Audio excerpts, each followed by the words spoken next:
Hello, beautiful souls. Welcome to ProDivinity 1111. If this is your very first time, my name is Anu and I am your Psychic Tarot host. My returning subscribers or viewers, thank you so much for coming here and sharing your beautiful energy with this tribe. I really appreciate each and every one of you. So we are looking into 2023. Happy 2023. Happy New Year. Whenever you see this, may this year be your best yet. Okay, that's the energy I'm putting into it.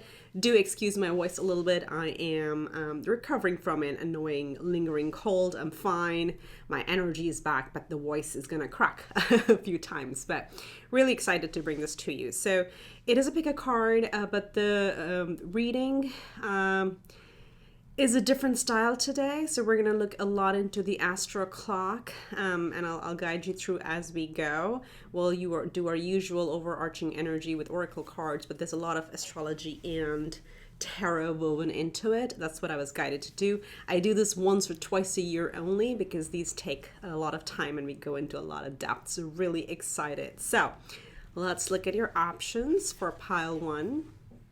We have this card. It's called A Powerful Move. I'll let you take a closer look. For pile two, and that was the number was 15 on that card.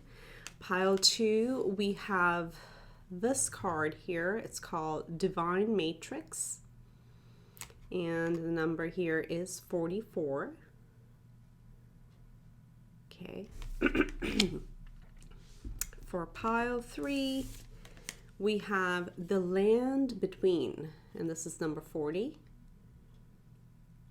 Ooh, it kind of reminds me of those from the first Avatar movie, the Hanging Mountains. Interesting. Already getting messages here. So The Land Between for pile three. And then for pile four, we have A Merry Motive. And this card has a number 20 on it. Okay, so those are your four options. Go with the one that calls to you the most. Of course, you're welcome to come back again to this video when you have more time and pick another pile. But go ahead and make your choice and I will see you at your selection. Okay, pile one, welcome to your reading. May you have a fabulous 2023. We're going to look into what energies are available to you this year to use to your advantage. And also, if you're new here, always remember these are general. I'm not doing a personal reading, but at the same time, you need to know that the energies are available to you, for you, okay? This is not happening to you, or it's not going to happen to you. It will be available to you, okay? That's how I want everybody to kind of leverage these energies. Okay, so with that, it looks like it's going to be a very powerful year. You chose the first oracle card, and already it says A Powerful Move. And it's the number 15. It introduces to a 6. 6 is all about harmony. It's all about love. It's about alignment with the self. Okay, what you internally love, what your soul internally loves. And looks like it, I mean, honestly, I'm not a chess person, but I do see a king and a queen here. I did say 6. Wow, this is like I did not get these messages when I was just selecting the oracle cards, but right now at that time I literally got you're unlocking something, but here is unlocking the key to your heart, and multiple messages because 6 is the number of Venus. Okay, we have a queen here and a king here, and wow, this is a divine counterpart coming in this year. Again, for those of you who are single, you may meet the person that you're meant to be with and you're in a long committed relationship this year. If you're already in a relationship, this is gonna, you're gonna unlock new, I'm hearing new levels of bonding and strengthening your relationship. So there's definitely, you hold the key. There's a key here and there's a little keyhole in the middle. So very interesting.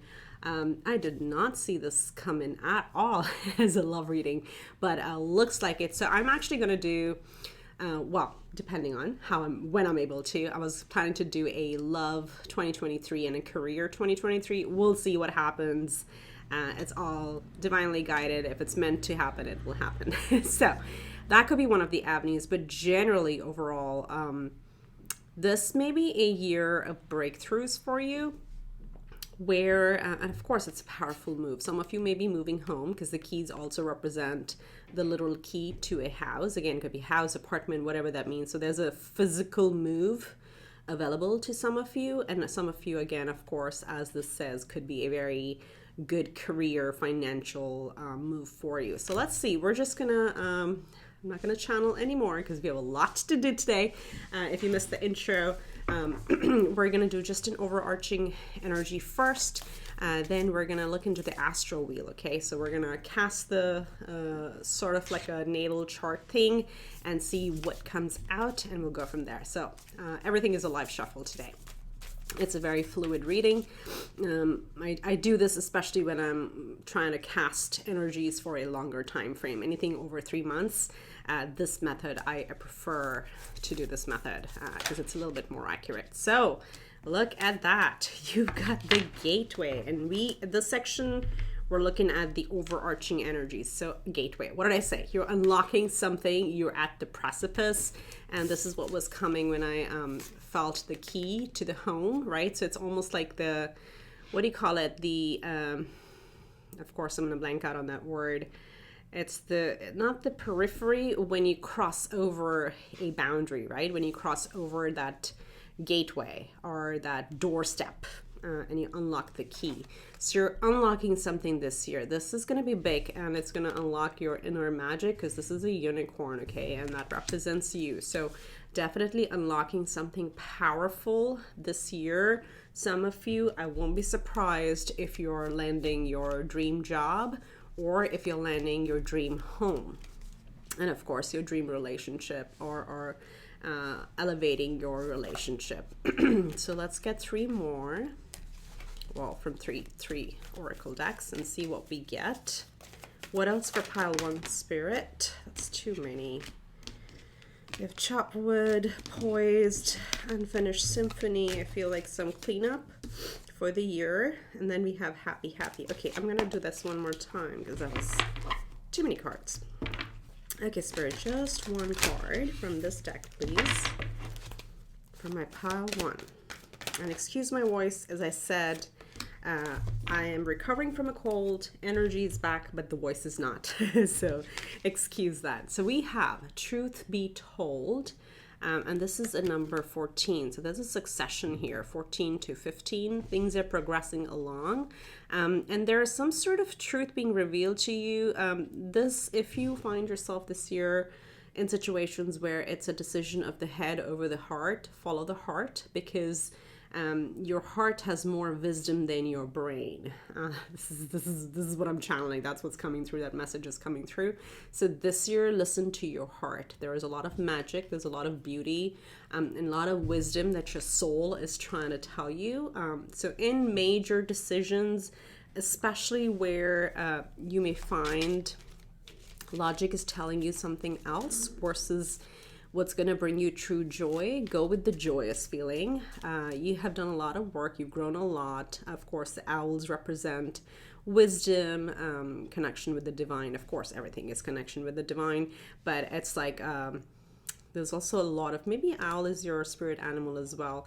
If so, anytime like owls appear in a reading, I just recommend that you go online and read up on the archetype of the owl spirit, animal spirit, and different animals will appear at different time in your life as your guides, because we are meant to draw on that energy in that phase of life. Okay, so wisdom, inner wisdom is what your true gem is going to be this year. Okay, let's see what else in overall energy, overarching for pile 1.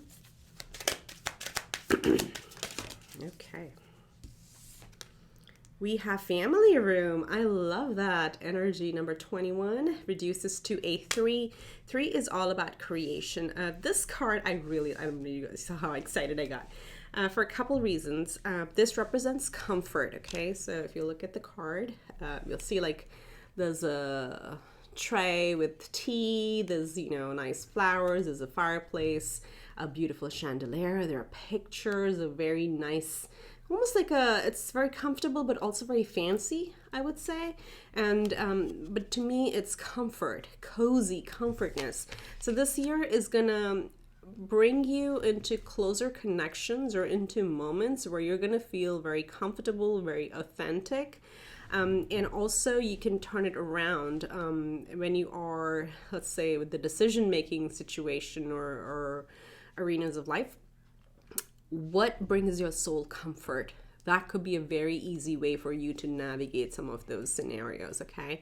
But this is a card of family. It's like being at home, feeling at home with ourselves and our self-expression, not having to pretend to be a certain way. So that's what this year is bringing to you, is like where there will be less pressure to appear in a certain way. And by appear, I mean in roles, okay? We have to be or behave a certain way in our careers, and if you have a job, if you're working like, at a cafe, we have to, if you're serving tables, we have to behave a certain way. That's what I mean. Like if you're in a relationship, depending on the age groups around you, that energy is going to be pretty small this year, because I'm getting the feeling that it's going to be a much more steadfast year where you're probably coming into some sort of very big self-confidence stage where you're just able to be yourself no matter what the situation. Okay, that's a very powerful place to be.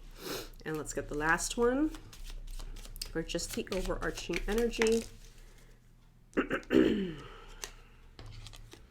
Yay, we've got the child, number 13. Look at the progression. 13, where was 14? 14, 15. So the child talks about new beginnings. It talks about birth, rebirth.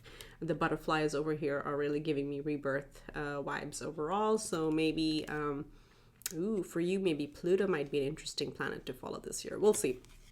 But this talks about new beginnings. So this is going to be a year of powerful new beginnings. Okay, maybe you welcome a child, maybe you expand your family, maybe you, get a pet. I don't know what that is, but this could be new job, new home, new relationship, new anything, new business, new side hustle, whatever you start. But generally also you're healing your inner child. You're rebringing your creativity forward. So, this could be a very good year. And again, the more you tap into this inner child and inner wisdom energy, the more magic you're able to create, the more doors you're able to open, because there's, the heavy expectation of behaving a certain way or being a certain way just drops off. And when that drops off, you're so much more comfortable, and when you're lighter, yes, you're able to make powerful moves, right? So that's what's coming through in terms of overall energies for this year. So what I'm going to do now is, I should have planned this better, so you don't have to watch me clear the table, but hey, we'll take it as it goes. It's a fluid energy today. So I'm going to place this over here, and let me get the astral wheel. You'll see this image. I'm going to keep your oracle card over here and see what we have for the year. So this is the part where we're gonna draw 12 cards, and I'll walk you through it. It's actually very simple. If you can see the image over here, always the first house here is you, and the bottom half, generally, rule of thumb, very, very, I would say, and astrology would say this is like the overly simplistic view, but that's how we can learn and apply it to our lives. The bottom half of the circle is our personal life. Okay, this is how we are, how we see ourselves, this is our immediate neighborhood, this is our most private sector, is the fourth house, this is the home, our family, our bedroom, creativity, and then our day-to-day routine. But this is our, if you want to think, the bottom half is the personal, private life. The top half is our public life, okay? It can be a public view, it's a projection, how people see us, with the 10th house being the most public, or the most visible title status that sits here, and the most private sits here. So that's just something to keep in mind. And even like when you look at your natal chart, you'll see people sometimes have planets clubbed in over here, over here, over here, over here, but generally just draw line, and this is you in your internal world, and this is how you're seen or things around you. Okay, and I'll walk you through the other stuff. But what we're gonna do, we'll get 12 cards, and we want to pay special attention to where we get major arcanas. Okay, and then we'll go deeper. So we'll figure out what's the major theme for the year. So Spirit, for pile one, let's get started. Pile one, pile one, pile one. How's their 2023 going to look? Okay, we are ready. So we are coming in with some memories of the past. Okay, we've got the 5 of Cups in the first house. We've got major arcana, our second major, or first major, excuse me, first major arcana in the second house. I love this. We've got Temperance. We've got the Knight of Swords. And don't worry, I'll bring the cards up to you, especially the ones that are more significant. I'm going to bring them up to the screen.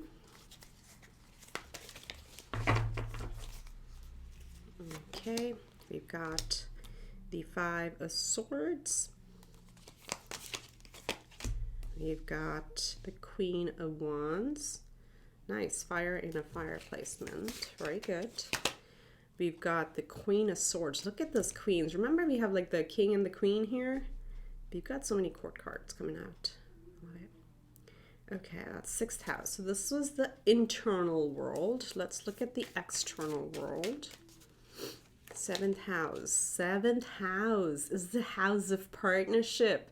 Gosh, some of you are definitely coming into a relationship this year. Okay. We have 3 of Cups. And so in our 8th house, 7 of Swords in our 9th house. We've got the 9 of Cups in our career. I love that. Love that. Happy, happy.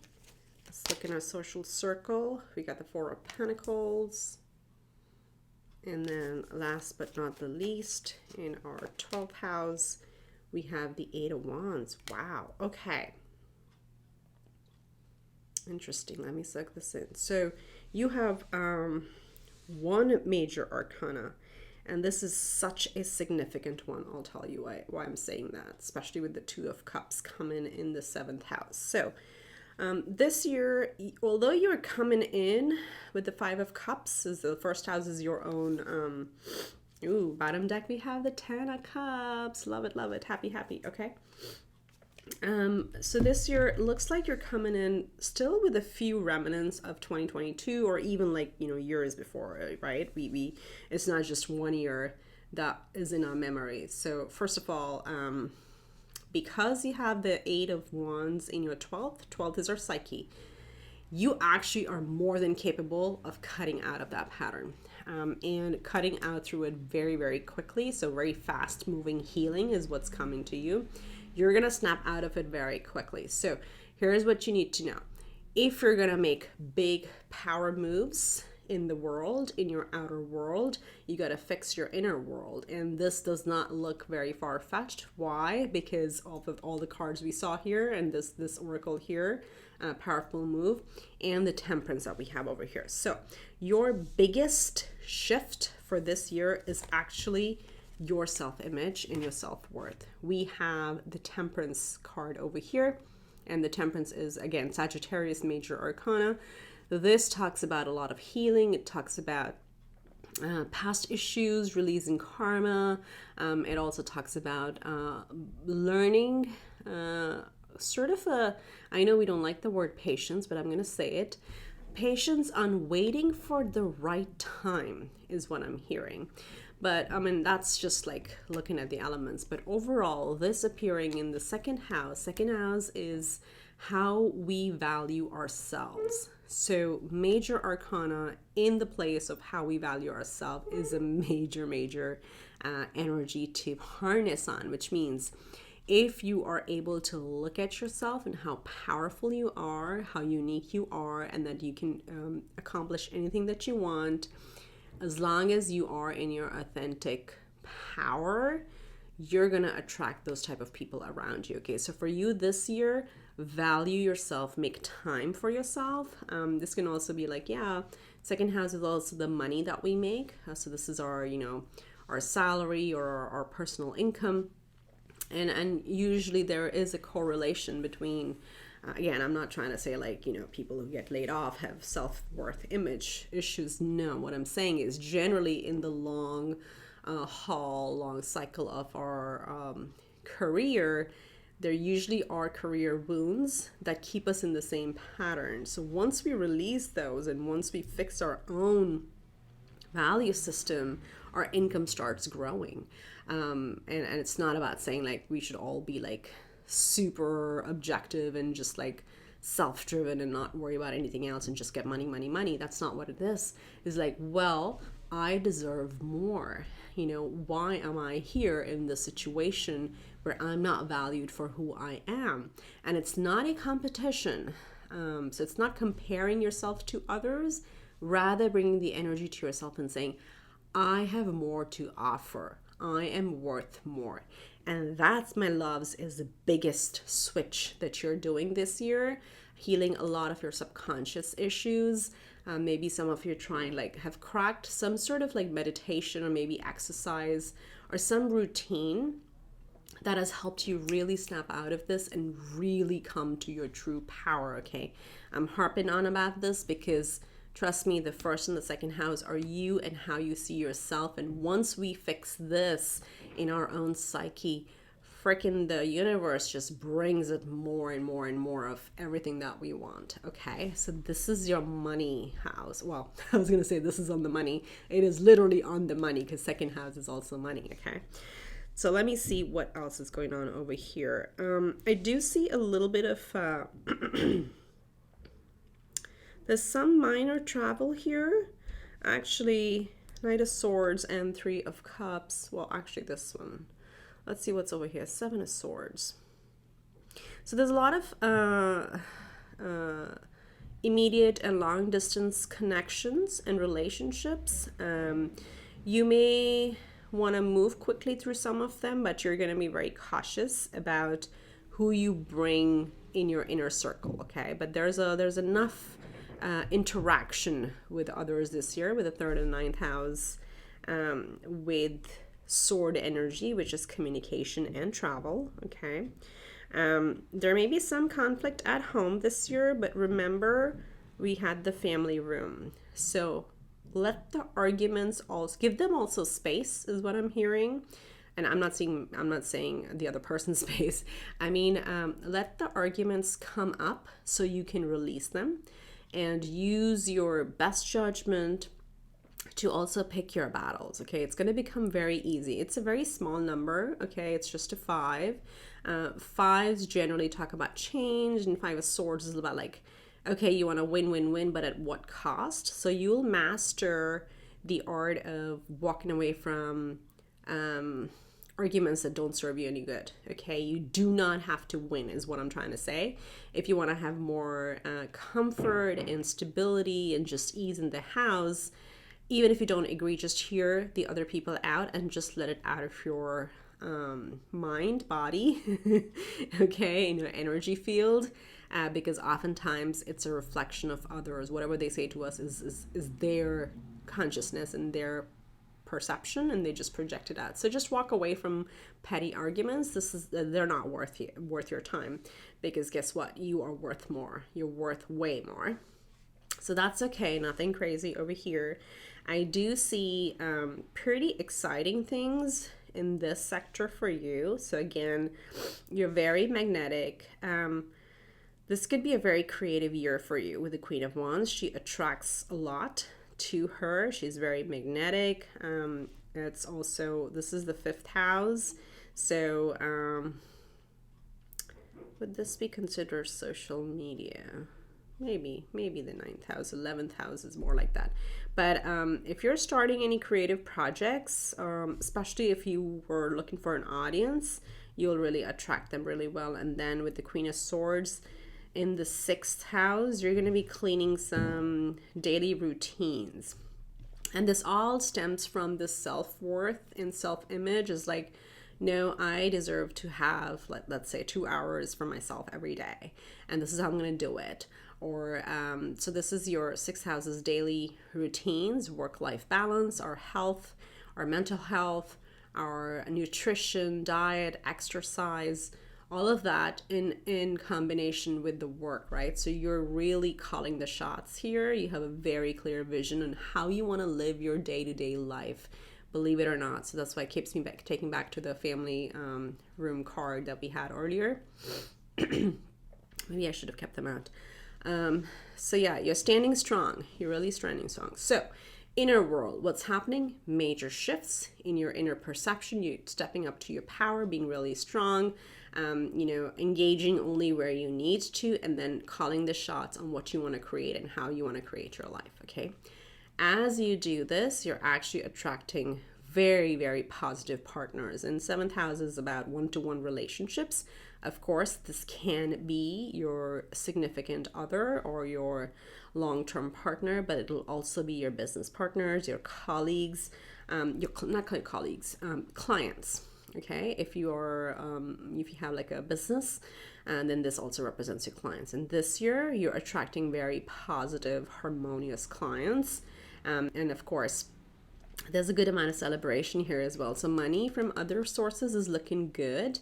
This is also the 2nd from the 7th. So if you have a business, the money is going to be good from that. And also a lot of celebrations. This could be commissions, this could be inheritances, or just grants and gifts that may come to you. That's looking really good. It's just I think you're a little cautious about travel, and also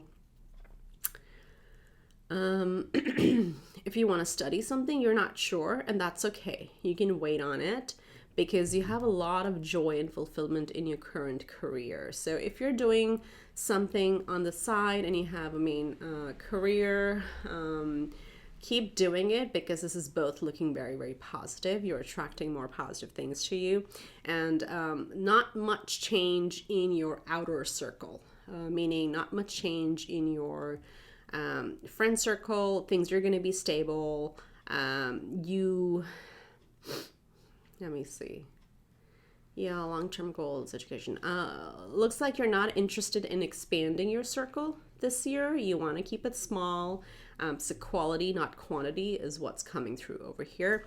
But overall, again, a lot of happiness with the 10 of Cups coming through for overall 2023. So all begins with this powerful change within you when you start valuing yourself a lot more. Stay your authentic self, walk away from things that don't matter to you, or at the end of the day, doesn't matter who wins, who loses. That will bring you, because you're so powerful, you attract the right people that bring you a lot of joy. Career is looking very, very fulfilling for you this year. Okay, so let's do that. So the major area, self, attracts the right partners, and your side creative hustles and your career bring you a lot of fulfillment. And this all happens because you heal through your past memories, you release them, and you unlock your true potential. Okay, so let me move these, and what I'm going to do now, just 2 more things, because I was very excited about this reading. So let's see what else is going on over here. We are going to look at any other areas that's going to bring you magic, okay? Something that you want. I'm going to cast the Astro die, but I also want to get our magic oracle to see. Okay, Spirit, for pile 1, can you show us one area that's going to be just like pure luck, pure magic for them this year? Like extra pizzazz, extra sprinkle of fairy dust on this area. What's the magic for pile 1?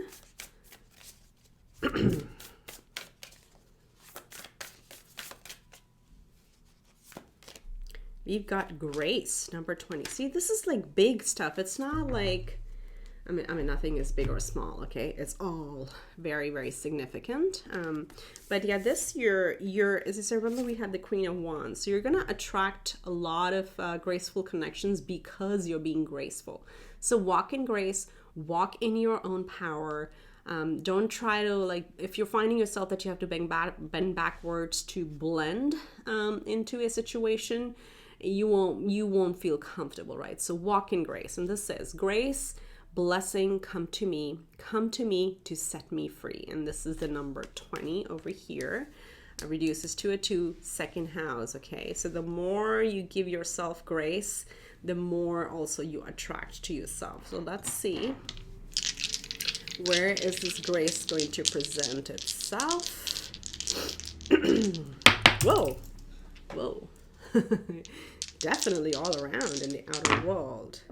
Okay, so we've got Pisces in the 6th house, Aquarius in the 4th. We've got Mars in Scorpio, and you got Saturn in Leo. Okay, this is not about the houses. This is not your astro chart, but what we're going to look at. Areas where grace or being graceful is going to make things more powerful and magical for you. The biggest one I want to talk about is Mars in Scorpio. This is exactly where Mars has been for, I don't know what, the past 4 or 5 months. It's going to be there until March 2023. For you, big moves, and this has been retrograde, right? So it's been very frustrating. Whatever Scorpio, whatever house it is for you, you've been experiencing frustrations in that house for the past few months. Good news is Mars is going direct on January 12th, okay? So a couple of weeks max. So from then, things are going to start moving along. Scorpio represents the 8th house. It's about intimacy. It's about loans, mortgages, financing, commissions, money from other people, inheritance, sex, death, all our deepest, darkest, intimate thoughts, where there may have been some sluggish energy. That's going to start moving for you. And this is going to be very, very magical for you once Mars starts going direct, which is January 12th. So you could make major moves in the next 2 months, from middle of January through, I think it's the middle of March, when it leaves Scorpio finally. So perhaps you're waiting for it to leave because it's not been fun. That's very close. Excuse me. Or perhaps you've just been waiting for things to start moving ahead. So that's going to happen very soon for you, okay? So that's one area. Now, the other magical moments for you, this is going to be very, very interesting. You have Saturn in Leo. So this is the 5th house, generally, creative. So anything that you're doing creative, put a little bit more thought into it. I know we can't plan creativity, but with Saturn being there, it's going to ask you to bring a structure to your creative field. What does that mean? For example, if you are let's say if you're a social media influencer, or let's say you have a blog on recipes, and you do seasonal recipes, you do fall, winter, whatever, and you kind of have some idea around how you want to do them, but you leave the topic or the dish to your creativity, which is great. What Saturn is going to ask you to do is like, okay, let's take it a step further. If you're doing fall recipes or winter recipes, okay, which day, what cadence, what time is your audience on? How are you planning your releases? How are you doing your thumbnails? So it's going to just ask you, like, do your recipes, does your blog look consistent? Is it the same thing? So it just brings more structure, okay? So any creative endeavor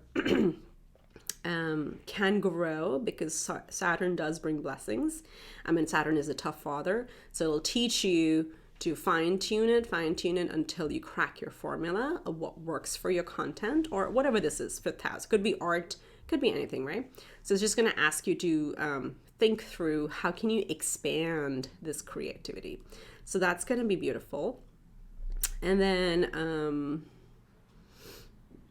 a lot of harmony in the house, I would say, with the fourth, with Aquarius in the fourth house. Aquarius is, you know, the energy of the community. It's the energy of the good for all. So there's going to be very harmonious. And we saw that with the family room that came out. The next pile, I'm definitely keeping the oracles out because I keep referring to them. But yes, there's going to be a lot of comfort in your home. There's also going to be space, and this theme came up for you because Aquarius is the rebel generally. And why is that? Because Aquarius has creative new ideas that normally is not thought by the, let's say, the gen pop or the majority of the population. This being in the fourth house says, and remember we said, pick your battles, but also we had the family room. You'll be able to create a home environment where different opinions are, I don't want to say tolerated. I mean, there's openness to hearing different perspectives, and that's a beautiful, healthy environment to have, okay? So that's looking good for you. And last but not the least, you have Pisces in the sixth house. So, oh yeah, this is going to be a big one for you. You had the Queen of Swords here in the astral wheel in the sixth house, which is your daily routines. It's your work-life balance. It's your health, your fitness, your job, all of that. With Pisces being here, this is showing us that you may not be, initially, at least initially into the year, you may not have a very strict regimen. Okay, it may be like, all right, you know, some days I like to work out in the morning, some days I like to work out in the evening, some days I don't like to do it. I leave it to what my schedule allows, because Pisces talks about, Pisces is water, okay? So there's no boundary, there is no structure. So what this is telling us is like, yeah, that's probably going to be an area where you're going to be able to use your intellect and your drive to bring more structure. So that's what it's looking like. I know that's a lot of information that I just threw at you, but I feel like it all comes back to, how do you want to do things this year? How do you want to come into your power and kind of build the structure of your life? And first of all, what do you need to do to value yourself more? And that's what's going to kind of affect everything, your day-to-day, your routines, the arguments, the people you meet with, keeping your circle small, those type of things. Okay, so hopefully you liked it. Let's get you 2 or 3 messages from archangels. This is like my one of my other how do you say, like, mother decks that I wanted to bring in all the archangels together. So let's see, for pile 1, your archangels, what is the message for them for a beautiful, successful, healthy, wealthy, wondrous 2023? Okay, first one out. I'm going to draw 3. This is Archangel Sandalphon. Look at that. Look at that. Let's get one more. Okay. All right. So this is all different archangels that have come out for you, and this actually all from the same deck. Yep. And this has 3 decks in it, so that's what your soul needs to hear at this point. So that's what we're going to get. So first of all, I'm going to talk about this one here first. Indigo and Crystal Children. So Archangel Metatron coming through for you and saying you have a bond with children. In particular, you can help children who are sensitive. And this means that you yourself are a very sensitive soul. You may be an empath. You may be an indigo child yourself, or crystal child. And that means, you know, if for the most part you felt like you don't belong and you're extra sensitive to other people's energies, that represents you, okay? So because you're used to that, you would also be able to help others in a similar situation. Does not have to be children, but what it means is, and of course you may be very good with kids and animals, they may be drawn to you and you may not know why. You just get along so well with them, but that's because you carry this energy with you, okay? So you're in a unique position. And again, this is also coming right next to it, teaching and learning. Archangel Zadkiel saying, keep an open mind and learn new ideas, then teach these ideas to others. So similar on the energy, on the self-worth journey or maybe your craft, whatever that is, you literally teach by being it. Okay, it doesn't have to be like you have to formally sit down and coach somebody. No, just seeing you in your power and how you carry yourself with so much grace and power is what automatically teaches those around you to bloom into their powerful selves. Okay, it's very powerful energy that you have. And then for that, you get gifts from God. Archangel Sandalphon saying, "We angels bring you gifts from your creator. Open your arms to receive." How beautiful is that? So, and I'll end it here for you, Pile 1. Really beautiful year. Harness it. Make the most of it. I know this is a long reading, like the longest I've ever done. I don't know how long it's going to take me to do the other 3 piles, but here we are. Revisit it. Look through it, revisit it through the year, but also if you want to, a few days later, some messages will stay in your subconscious. Come back to this reading and pick up again in case you want to just like, narrow it down. But I wish you an absolutely beautiful 2023, and I will see you in the next one. Bye. Hello, Pile 2. Welcome to your reading. Just cleansing the space so we can get started with your 2023 energies. Okay, in case you missed the intro, I have a terrible voice. Please excuse that. My energy's back, but I still have a lingering cold. So, excuse me, clearing my throat once in a while. But also the second one is we'll look at the overarching energies of the year in this reading, and I use a different method when I'm casting energies for a longer time frame. So we're going to bring up the astral wheel, we're going to use tarot and see which are the significant areas for you this year. And remember, the energies are available to you, for you. They're not happening to you, they're available to you. Okay, so use them as you wish. That's just some of the top things to keep in mind. Okay, so you chose the Divine Matrix, the second oracle card, number 44. Again, major protection from your angels around you. You're being divinely guided again. And something is unlocking for you in the Divine Matrix. I won't be surprised if some of you are like learning tarot or learning how to learning astrology or some other divination tool. I don't know. It'll be really cool. I've been wanting to learn like a coffee cup reading or a teacup reading. There's so many modalities out there. I can barely keep up with this, and my mind just wants to mix everything up. So there may be something like that happening to you because you see there's a face over here, and the brain is really connecting to a central core, and to me, like, this could be the divine, whatever higher power you believe in. And there's lots and lots of energy downloads, messages that are coming through. You may be tapping into your starseed origin or whatever you believe in, okay? But definitely a lot of serendipities, a lot of messages, maybe a lot of synchronicities happening for you this year as well. So let's put that there and get some overarching energies for your 2023.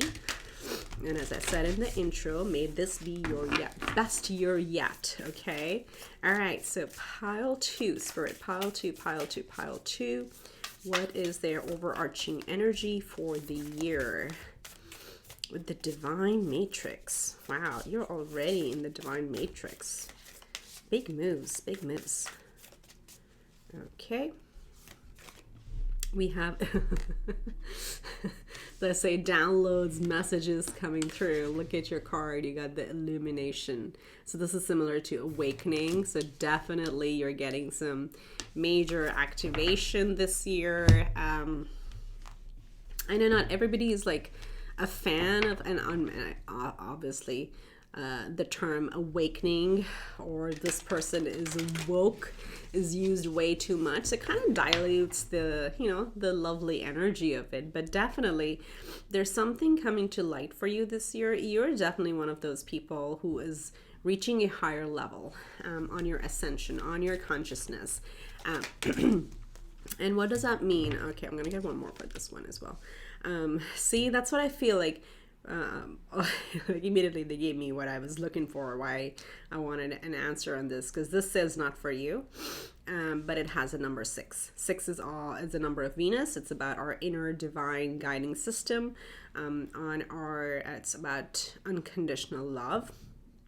So you're gonna again use your inner guidance system this year to know what is not for you, what opportunity is not for you. For some of you, as I said, you may just not like labels of any kind, okay? Like, for example, oh, so and so is handsome, or so and so is pretty, or so and so is smart, or they're so woke, oh, they're so, whatever, okay? So you're probably somebody who does not like those definitions or those social labels that we get, and that's okay, because you already have tapped into a much higher perspective, and I think some of you, because of this card coming up over here, I'll show that to you.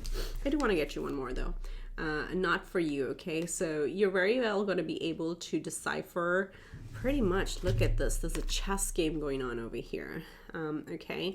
And you can see it from a higher perspective. This is you, right? Look at that face is right here. With your higher perspective, you will be able to navigate away from situations or even opportunities that look too good to be true, and you'll just walk away because they may have a certain label or a certain status or something like that.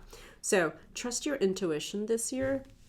You're in a very, very powerful position to know how to use your discretion in certain things. So there's a lot of illumination available to you. And look at that. So there's definitely maybe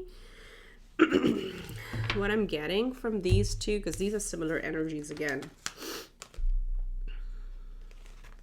So we have a 6 and then we have an 11 again.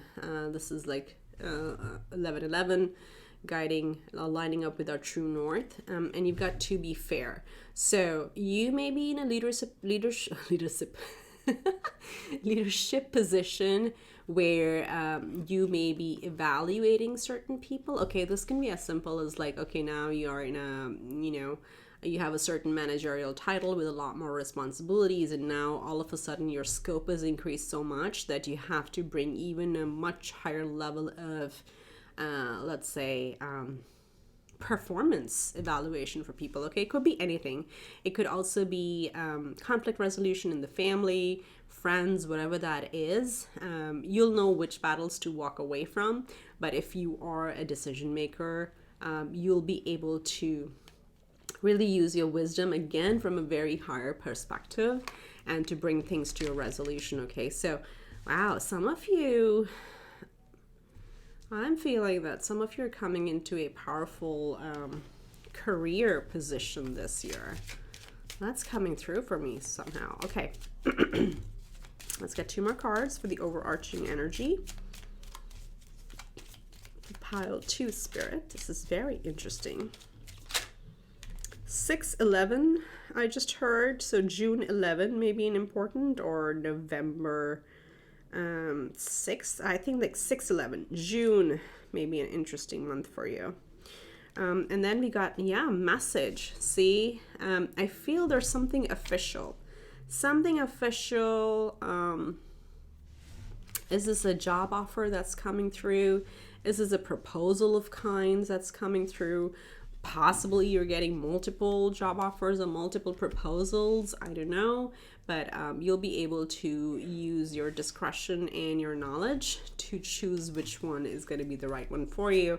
But there's definitely some official business because this has like the wax seal. It looks like one of those old work desks.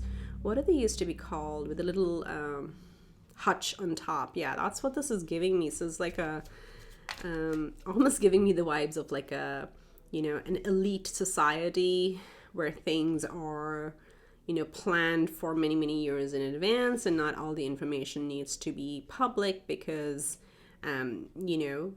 it's just at an advanced stage of technology that may not resonate or may not make sense to people. I don't know what's coming through. This is interesting. So some of you are like really real innovators over here. So some official messages coming through for you. So Gemini, Mercury may be important for you this year. And then we have the bouquet. There's the offer again, the love again. So overall, lovely energy, lots of downloads. There's a lot of elevation in your intellect, in your wisdom, in your overall, I would say, viewpoint in life that's going to bring you a lot of happiness and satisfaction, and also a lot of like fair situations, or a very easy ability to navigate situations where you'll be able to really understand the meaning behind things and use your divine wisdom to navigate all of that. Okay, very interesting. This is like my mind group. I'm gonna see how I want to place these because I need space for my astro wheel. Okay. How's that? Can we see pretty much everything? Yeah. Okay, so now let's pull out our tarot and also our astro wheel. I'm going to move this just to the right.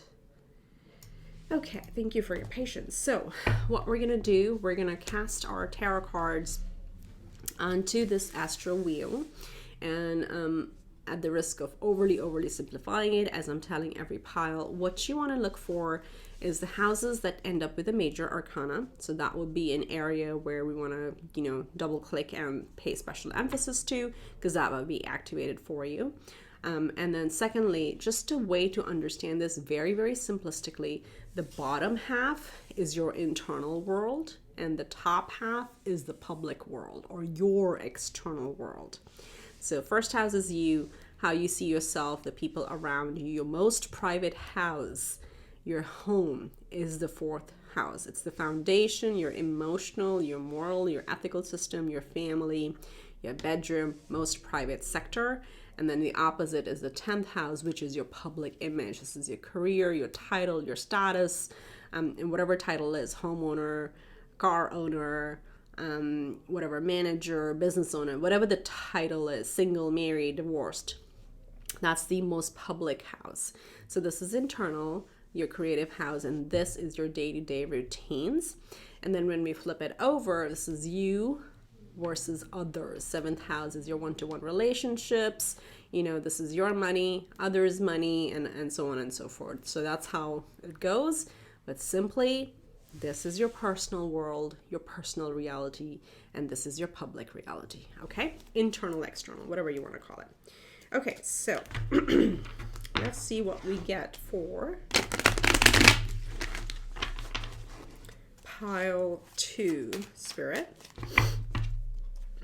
Let's get started. Pile 2. What does their 2023 have in store for them? There we go. We are ready. Okay. Wow. Illumination. Oh my God. You know what's coming through? Minions. Illumination. Because that's what your card is. So I feel this group, you have a very good sense of humor, okay? Or your spirit team really wants you to like bring it back, is what I'm hearing. Bring back your humor. You can crack open a situation with your witty sense of humor, okay? That's coming through. But I like this because you have illumination and you have illumination. First house, Ace of Swords. So I'm gonna stop talking till I get the cards out. Excuse me. Oh, love that start. Love it.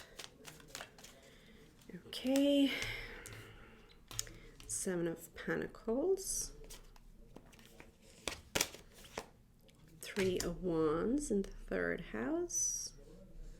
I'm gonna keep him. And when I need to bring him closer, I will bring them close to the camera so you can see. Let's see, 4th house, 9 of Swords. Okay, and let's creativity. 5th house, we got the 10 of Wands.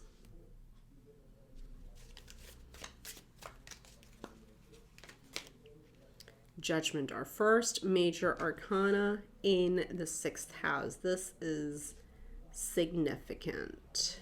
Okay. So let's look at our external world. We got the Queen of Wands. Ooh, powerful. I love that in the 7th house. You're going to have a lot of people to work with. A lot of interactions. You're attracting a lot. Okay.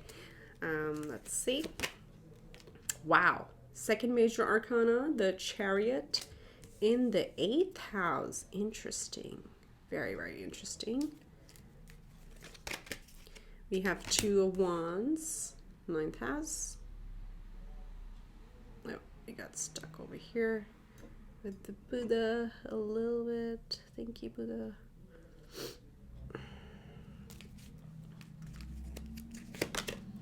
Wow, the Tower in the 10th house. Boom.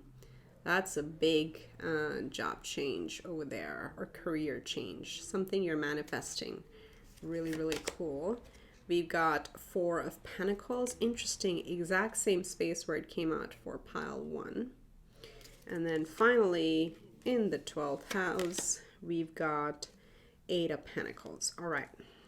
So let me just look at these energies.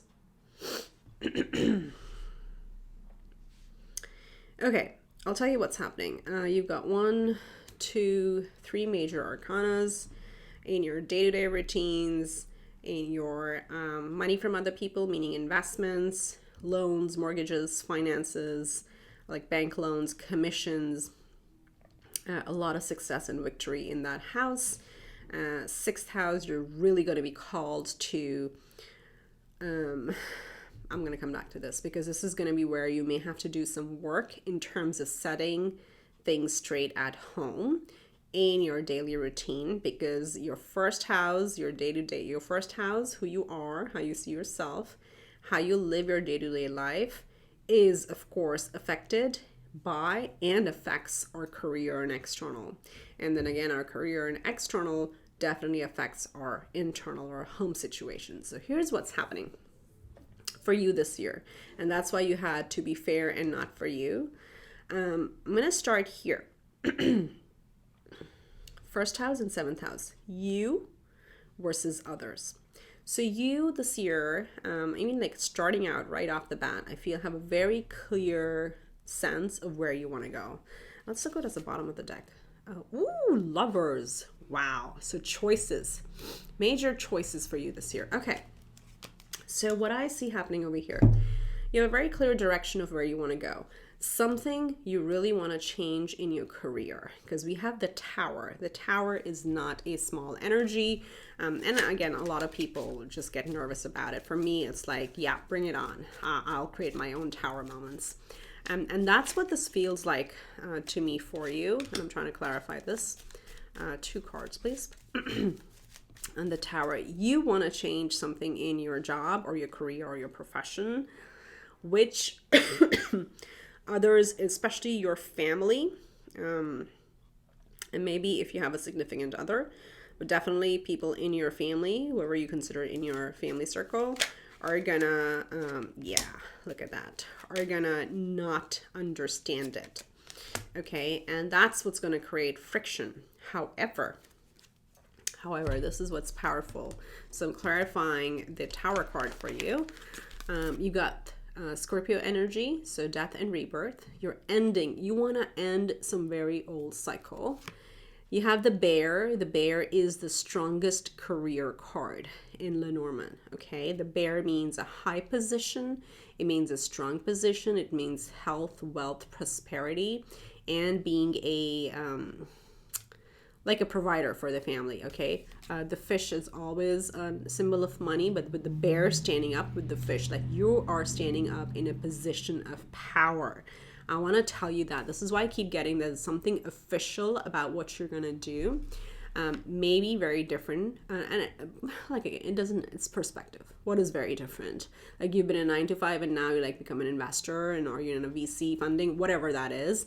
You're in a startup and it just like really grows up. Yeah, it's very different. Okay, it's your perspective, however you look at it. But this is going to actually grow and really going to grow roots. The tree talks about longevity. It talks about, again, health, wisdom, growth that comes because our roots are so deep, okay? And the tree can withstand any storms because it has such strong trees. So two very strong cards over here, but this is a deviation from what maybe your family has seen you as, or your close connections have seen you as. So there's some conflict over here. That's why the Tower is here. However, you have a very clear understanding. And also, as we talked about here with the message, to be fair and not for you, with your clarity and your clear thinking, you would be able to make a choice. Where is that choice card? Right here. This is going to be a choice, a very calculated choice that you are being called to make this year. And when you do that, it's just going to blow. It's going to rain money. I do see investment. This is the second house. 7 of Pentacles is the point of evaluation. Do I invest in this? Do I not? Do I keep going? Do I quit? What do I do? But that is going to have the career and investment, and your clarity is going to have a direct impact on your additional income. You have the Chariot over here, okay? The Chariot is a Cancer energy. So maybe you're pairing up with someone with water sign or with Cancer energy in them. Doesn't matter. This talks about victory. Any loans you've applied for, any, let's say, educational loans or business loans or financing, or maybe you invest in something like you get royalties, you get commission, okay? So money is what's looking very strong, but it is going to come once you make that difficult decision that you've been wanting to make that does not really be supported, seems to be supported, at least at this moment, by your family. Excuse me. And why I say that, because you're ready to, and this could be like moving locations. Maybe that's what the conflict is. Very possible, because you have movement here. This is your initial community. Okay, 3 of Wands. Maybe you have to move or travel a lot for this job. Of course, this Chariot is also movement, and we have the 2 of Wands here, which is also travel in the travel house. So this may really increase your travel, which means it's going to, really affect your day-to-day routine.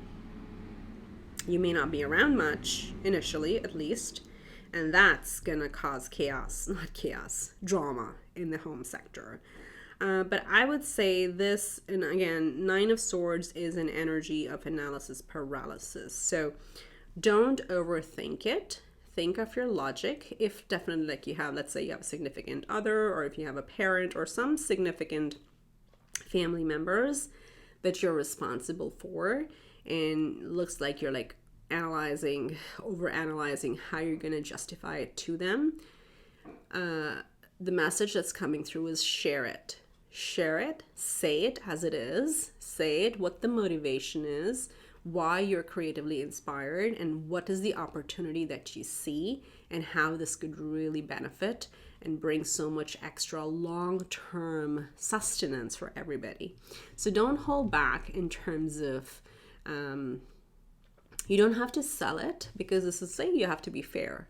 You don't have to sell it, but you do have an idea. You just have to express it and let them digest it and see and acknowledge that, yes, it's going to be a little bit difficult in the short term. Anytime we make major changes, as I said, home situations, if things are not good at home, they affect how we carry ourselves at work. Work situations, if work is really stressful and we're really busy, of course we carry that back home. None of us are perfect. We aren't able to disconnect, and we're not meant to, because we're multidimensional, okay? We can't just sit in one house at a time. This is everything all at once, every single day of our lives, right? So that's what this is coming through is like, but it's a big successful year for you. You may have to make changes in your day-to-day. Let's say if you have a long commute now, and if you have kids, who's going to do the drop-off pickup? Okay, who are you going to hire? Okay. Sorry about that. Let me just take a sip of coffee. But this is a career year for you.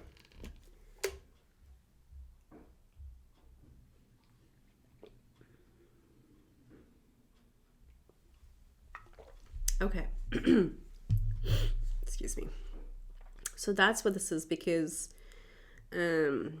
looks like there's some dependency. This is the 5th house. It's the house of kids, but also dependence. It's also the house of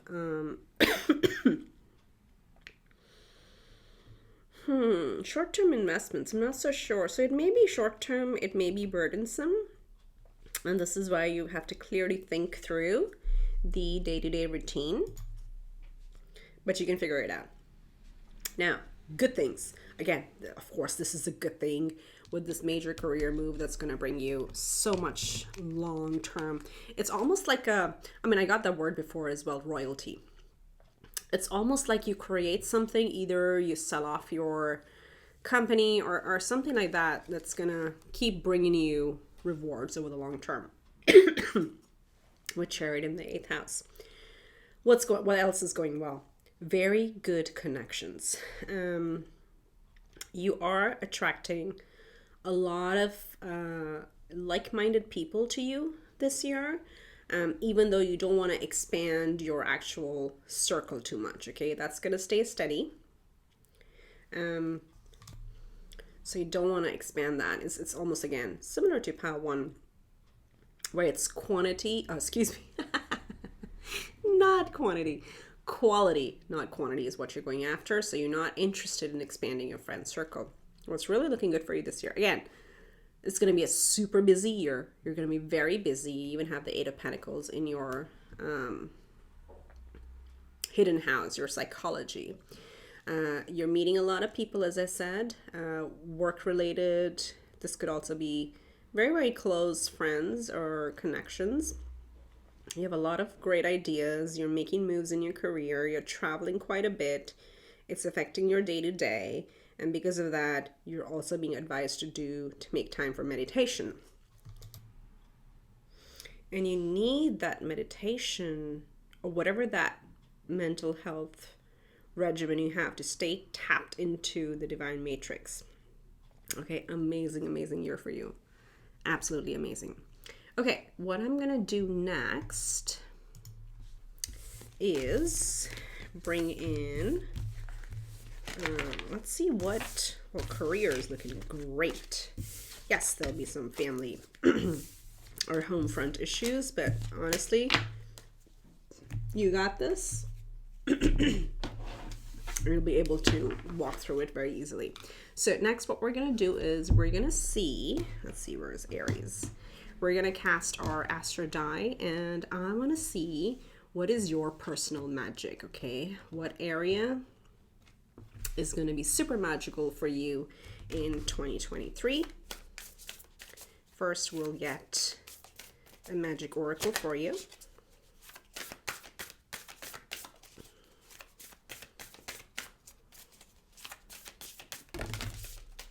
That's too many. That's 3 cards. So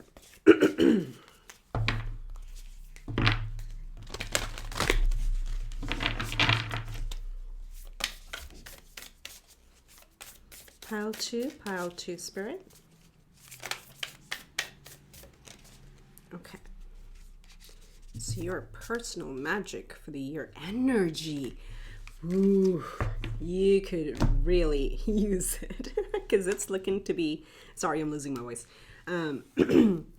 It's looking to be a very, very busy year for you. So energy, and remember to recharge your batteries. And this is why we had judgment in the 6th house. 6th house is your day-to-day routines.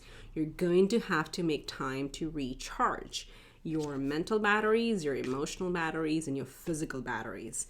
You want to do yoga, you want to do swimming, you want to do meditation, whatever your jam is, you're going to have to do that very consistently this year, okay? So your energy, number 13, reduces to a 4.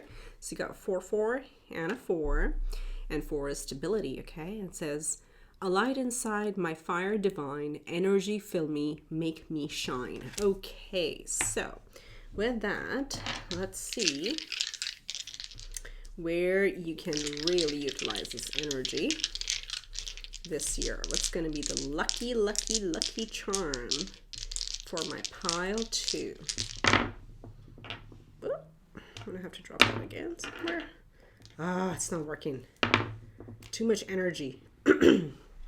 Okay. We've got Scorpio. We got first house. Ooh, Virgo. Virgo is the traditional 6th house. So yes, your day-to-day routines. Oh my God, this is crazy. Okay. You've got mirroring energy. So the more energy you put into yourself, the better the universe is going to bring to you. Why? You've got, look at this, day-to-day routines, 6th house in Aries. Aries is the traditional 1st house, and you got 1st house in the 6th house, Virgo. So energy, energy, energy, your day-to-day energy. You may also be able to, I'm hearing this because we're talking about where's your special magic, right? For you, with the divine matrix, because you're tapped in, and with the illumination, use your inner energy as a radar to know what to walk away from immediately. And this can be about meeting other people. This can be about, do I want to go for a run today? anything that you pick up, or any new projects, any new people, any new contracts. Tap into your internal energy first, because this is a very powerful area for you. And yes, you definitely need to make room for it this year. No matter what happens, even if you're traveling, even if you're like living out of a suitcase and traveling from hotels to hotels, doing, your business meetings or whatever it is that you need to do, make sure you give yourself 30 minutes every day, or at least 5 times a week. Okay, this is coming very strong because this is gonna really matter in the long term. Okay, so it's like a double message here. 1st house, 6th house, 1st house, 6th house energy. Who you are, your energy is going to be directly correlated to how well you schedule your day, and your day is going to be directly correlated to how much energy you have and whether or not you've recharged. It's common sense, but not so common in this case, because this is a double message that's coming up. Very important for you. Then, is this south or is this north? Okay, south node. South node in oh my God, I cannot believe it. You have the south node in Pisces. What is Pisces? Traditionally, it's the 12th house. It represents the 12th house in astrology. It is the house of spirituality. It is literally the house of meditation. It is the house of tapping into the divine. It's also the house of illusions, no boundaries. It's the subconscious, very, very fluid. With the south node being there, it's telling us that this is too fluid, and it needs that fluidity, or that chaos, or that lack of structure needs to be left behind. South node is where we have to do work to leave things behind. Okay, so stop ignoring this. Don't hate the messenger. Stop ignoring your mental energy. You have to really make time for it, and no longer let it be haphazard. Create a routine. Create a routine is what your guides really want you to know, because that may be the key, maybe like the singular key to bring it all together. Honestly, you know how they tell us like there's our usual behavior, normal, meaning when our energy is fine, we're not irritated, it's just a regular mood, we behave a certain way. And then when we're agitated, when we're tired, when we're under a lot of stress, the same behavior kind of like goes the opposite by several notches, right? So that's what this is saying over here. And then you have Jupiter in Scorpio. Scorpio is the 8th house. Wow. Did we not have Chariot for you? Did I put them all away? I'm pretty sure, yeah, we had Chariot for you in the 8th house, in the Scorpio house, and this is about victory with Jupiter coming here. You're gonna really, whatever this investment is, drop me a comment later or just email me later when you make it big. and just like, I'll be so happy to hear that we called it in this reading. This is going to bring you long-term success. Jupiter expands everything it touches, okay? So also it's going to expand your subconscious quite a bit, and you have the divine matrix and illumination, so definitely be ready for more creative sparks, more aha moments. That's going to keep happening. But of course, Scorpio is also the house of other people's money, joint ventures, financing, mortgages. I don't know, maybe like you invest in some properties, it really grows. Who knows, you're doing like something like, what's the real estate investing where you invest in multi-unit homes? Yes, thank you, Spirit. Maybe some of you are doing that, and that's going to bring you long-term results, okay? So a lot of that, but again, things like literally multi-unit property management or investment does involve like a lot of management, right? A lot of time goes into it. So that's why the schedule needs to be good. So energy is going to be your main magic this year, okay? All right, let's get you final messages from the divine. We're going to draw 3 messages from the archangels and see what they want to say. Wow, what a remarkable year for you. I'm so excited for you. Even though my voice is not keeping up with my excitement, trust me, I'm very excited. Okay, so Spirit, for pile 2, archangels, what? I mean, what can I say? Divine matrix energy, spiritual understanding. Like, you are really tapped in. Let's get 2 more. So, well, this is my master deck with many, wow. Well, 3 decks combined. So, it takes a little time to shuffle, but look at the cards. And you got 3 cards from all 3 different decks. Let me show you. So all your archangels, angels want to come through. Not surprised because you have the angel number 44 over here. And 444 with this. So first up, you have spiritual understanding.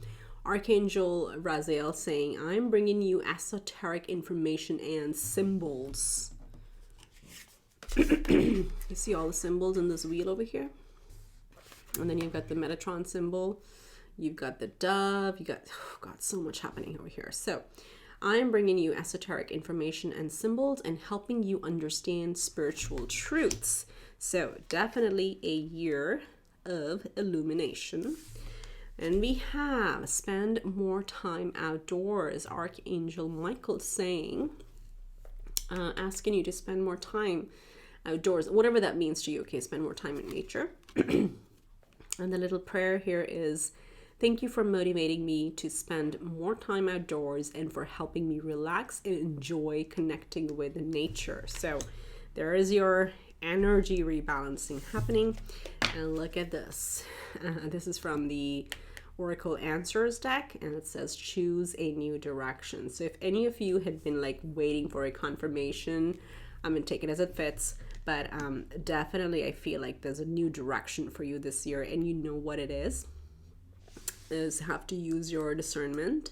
You have to also be clear on what not to choose, okay? So choice is significant for you this year. Okay, that's what I have for you, pile 2. What a lovely reading. I really enjoyed it. Thank you for sitting through.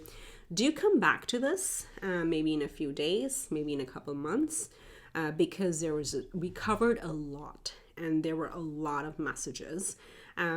You'll naturally, some of these are going to sit in your subconscious, and whenever the time is right, you will be brought back to this reading. I strongly have that feeling. So just wanted to put it out there. Because this is for the whole year. With that, wish you much love and light. May you have the best year yet, and go conquer those things, my loves. Take care. Bye. Hi, Pile 3. Welcome to your reading. This is for those of you who chose the third oracle card. Just cleansing your space. Welcome to your 2023. You chose the land between, and the number on the card is 40, which if I can speak, which reduces to 4, and 4 is all about stability. It's also about, it's a funny thing because it's the 4th house, and that's, I'm going to talk about it today because we're doing the astral wheel. But it looks like you're finding home between two places. This is very interesting message that's coming through. I almost also see like, you know, a little like, what it is called? Like a pergola where, you know, you have ceremonies and there's like a, you know, a dual pathway. And what I'm hearing is you can bring into reality whatever you put your mind to. So there is an alternate way to what you're trying to achieve this year. So it doesn't have to be black and white. You're going to figure out a creative way and build something that is to everybody's highest good. Okay, so what could that be? Examples could be, for example, you come into a new great career opportunity, but that's going to require you to travel to a different state, and that takes you away from family. How do you create that harmony? You kind of turn it into like a holiday destination where, let's say if you have family, if you have kids, you know, every month or something, like, I'm just making it up, you turn it into an adventure. It becomes a road trip where the family gets together and we explore the area, and you know, it's just short enough that we can explore, but long enough for us to bond, and then, you know, we go back to our routine, something like that. I don't know, but there is something that you're bridging the gap with. Literally this picture, there are two bridges, two pathways that we see that lead to this unified goal, the celebration. Also is gonna elevate your status in your emotional, mental, emotional, physical health, I'm hearing, for some reason. So it's a very fulfilling path. It's a very fulfilling year for you. But don't let your past experiences hold you back. Because as I said, it's not black and white. They may feel like, if you look at these two paths are diverging, but hey, you can actually create a bridge and converge them on the common good. That's what's coming through for you. So we just like go right into it with your pile. Pile 3, a lot of home and stability coming to you this year, or stability in the home sector for you this year. Feeling very stable overall. So today's reading is about what your 2023 is gonna look like. Also, I'm recovering from a nasty, annoying cold that's been lingering, so my voice cracks up. I may take pauses, but I'm really like excited about this reading. I really wanted to do it, so we're gonna keep going. We're gonna keep chugging along, and then what we're gonna do in the beginning is get an overarching theme using the oracle cards.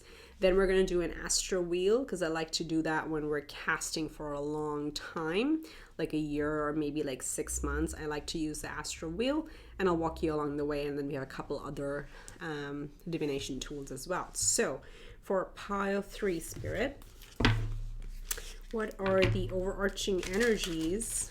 Yeah, it's like some of you may be like moving for a career or for a person. But it's going to bring you a lot of happiness and celebration. The sun on the horizon over here and so many stars. So let's see. For pile 3, spirit, pile 3. What is their overarching energy for 2023?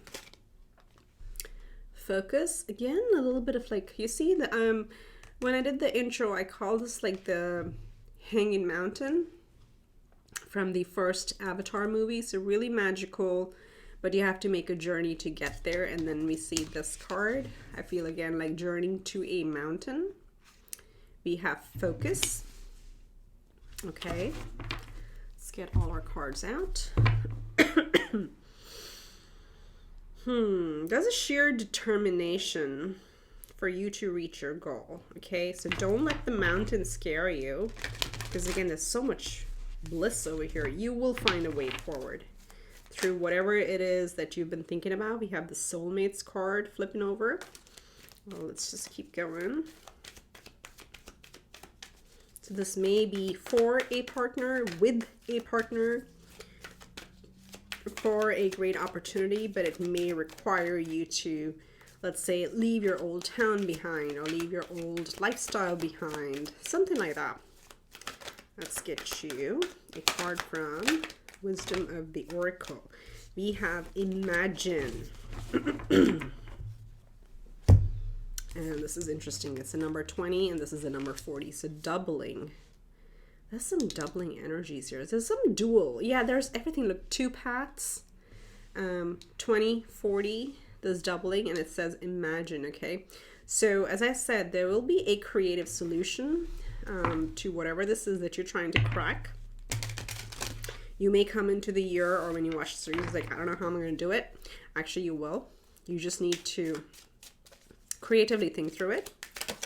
And then we've got journey. Yes. Yes. That's what I'm getting. There's definitely a journey and you can take the journey multiple ways. This could be a literal journey. I really feel that you guys are moving this year. And even if you think it's not possible, imagine the good you would do if you were to make it possible. Okay, it's the art of manifestation, where you gotta be in the energy as if you already accomplished it,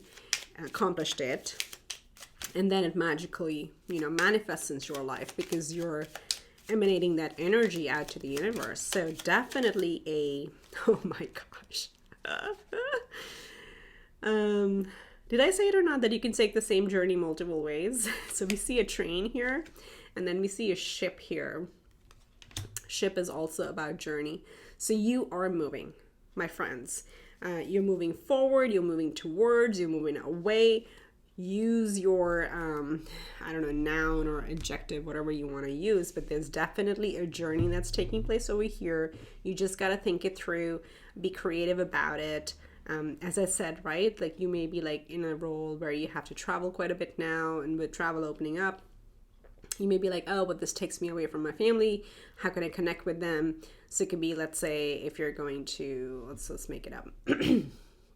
Let's say you have to be in Florida for a 2-week thing, something like that. And, there's a contract negotiation or something. But hey, it kind of falls around a long weekend. What you're going to do?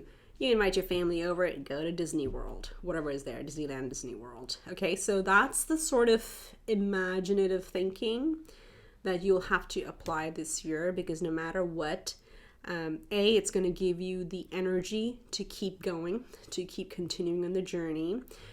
It's going to also keep you focused, because, when we have more of a holistic life where we have our work, our family, day-to-day routines more in sync, and when we get to do all of it to some extent, we are much more fulfilled in life, right? So it's going to help you continue on this journey of elevating on whatever this is, but also give you energy enough where you're able to focus on like the hard matters, the career front, or the decision making, because you no longer carry that subconscious guilt of like, oh, I'm away from my family, blah, blah, blah. Okay, so that's what this is, but definitely a journey towards something. And I could say it's a metaphorical journey, but with so many paths, 2 ways of getting there. We have water, we have railway, and we have a leopard hiking. So multiple ways to reach your goal. You got to imagine what works for you the most. Okay, so we are going to scoot these to the side. And now we're going to get into your astral wheel. Okay, let me just get this in a way that you can still see. Hey, that works. Okay, so we're going to bring up the astral wheel. And as I said, I like to use this when we're doing a much longer time frame. All like at a super simplistic level, at the risk of way oversimplifying. It's kind of meant to simulate our natal chart, but for the year. All you need to know, the bottom half, it's very easy to kind of remember it that way. The bottom half is our personal private life, and the top half is our public life, okay? Other way of saying it is our internal reality and our external reality. So I like to use this to just see, I'm gonna put this over here as I realize I'm gonna need more space. So it's just for us to see, okay, what is going to happen in our internal world versus external. And the way I've been doing it is I will draw 12 cards, and whichever house or houses we end up with major arcana, we're going to spend extra time on those and go deeper. And after this, we have a couple other things to do. So fun. We're going to get started. And I do have like a little Ricola in my mouth, so if you hear me, I don't have a popsicle, but yeah, I just need something for my throat. So, excuse me for that. Let's see, so for pile three spirit, let's look at 2023. What does the year have in store for them? Let's see. Pile three. Okay, so the deck is ready. Let's go. Wow. Ooh, wow. Didn't we say the sun on the horizon? Your first card out. Sun energy. Okay. First house, the sun. I love it. I'm gonna gently nudge these cards, but not let them fall off the dust, because my dust literally ends over here. Okay, imagine the sun coming out. Wow. What? Second house, second major arcana, the high priestess. Oh my mind is going to be blown. Let's see. We have 3 of cups in the third house.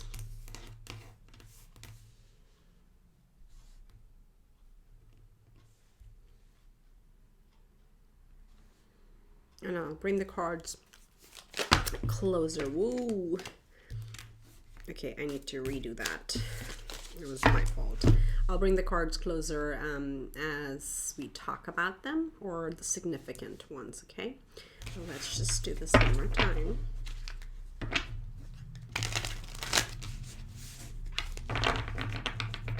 Okay, pile 3. Fourth house, there's your travel again. You are moving homes, or you're moving from home. Something big. Ace of Cups in the 5th house. And then our day-to-day, we have the 6 of Wands. I love it. Absolutely love it. Okay. Let's look at the top half of the chart. 7th house, Queen of Pentacles. Looking fine over here. 8th house, wow. Ace of Wands. I see it. 9th house, the Magician. You know, I was shuffling for your group before I started the recording, and I saw this card and I was like, the Magician hasn't come out. I wonder. And there we go. Magician in the 9th house. You've got 3 major arcanas. This is a big year for you. You got a 5 of Cups in the 10th house. And the final 2. 11th house, we have the 10 of Swords. And then our 12th house. Wow, we have the Emperor. Are you kidding me? Super, super spiritual. Okay. This is a very, very interesting spread for you. And then bottom deck energy, we've got the 7 of Swords. We got another major arcana, the Star. So healing from some past experiences, I don't want to say deceptions, and the Queen of Wands. Yeah, you're finding your true focus, true power this year. You're healing and coming into stardom. Of course, you're coming into stardom. You got the biggest star in the first house. And then kind of like keeping yourself or your cards close to your chest, okay? But also recovering from past disappointments, let's call it that. So let me take a look. Fifth house, you got the Ace of Cups. You got two aces here.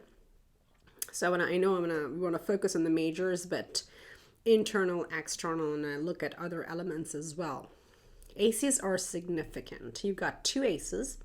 You got Ace of Cups in the fifth house. The fifth house is our creativity, imagination, our business ventures, our children. Okay, anything creative. This is the Leo house. And you've got Ace of Cups, something that's going to bring you a lot of joy. So new beginning. That's not only going to bring you joy, but also going to bring you money, because this particular deck has a lot of koi fish on it. So I'll let you take a look at that. Okay, so there is a significant new beginning in your creative sector, and in the eighth house.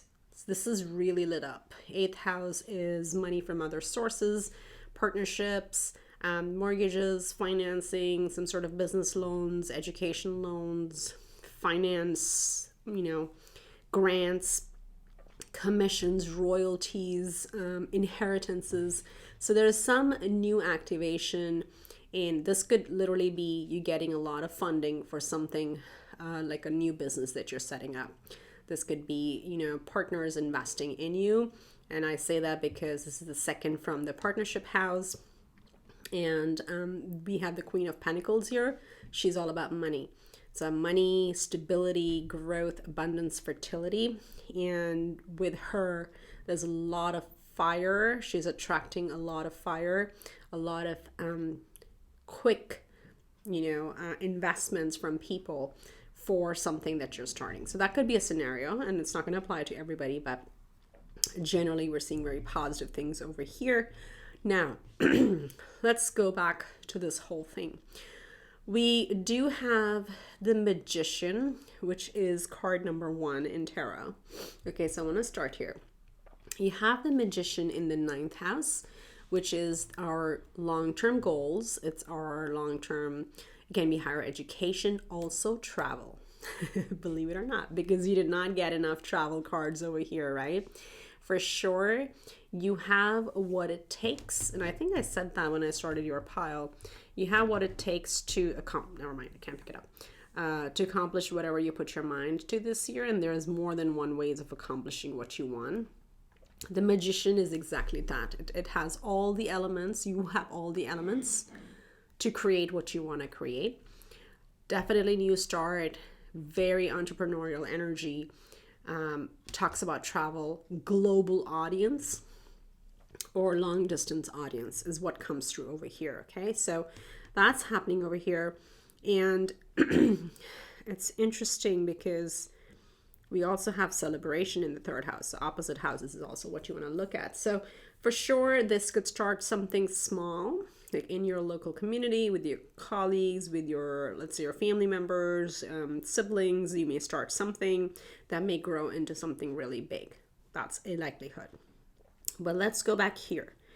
1st house, the Sun. This is your year to shine. Absolutely, 100%. And this is also because you're listening more and more to your inner guidance system. That theme has come up for a lot of piles. And again, with the Imagine, you can come up with this creative solution if you listen to your inner wisdom, the High Priestess. What you need to trust is that you contain, or you have this information coded in your DNA, okay?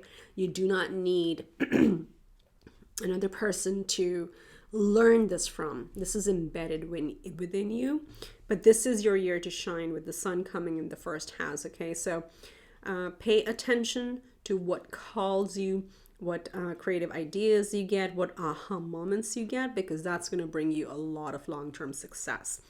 So looks like in your internal world, you're really coming to terms with the internal wisdom that you carry and how creative you are, and trusting it, and really taking a very creative approach to life, celebrating the small moments and being ready to kind of make moves in life. I feel like big moves in life, because the Three of Wands is the energy of travel, and it is in your home sector. So definitely, maybe some of you could be like, finishing a degree and taking your first job. Some of you could be, maybe you lived in the same hometown for like 2-3 decades, and now you're ready for a new adventure. That's what's showing up over here in your internal world, because there's something new that you're starting that's really calling to your inner child. And this is going to bring you a lot of success and accolades. On a regular basis. This is the sixth house. The sixth house is our day-to-day routines, our work-life balance, our health and fitness, our mental health, our physical health, emotional health, and also what we do for a day-to-day living, okay? All of that is like really appreciated. So inner world is looking very, very good.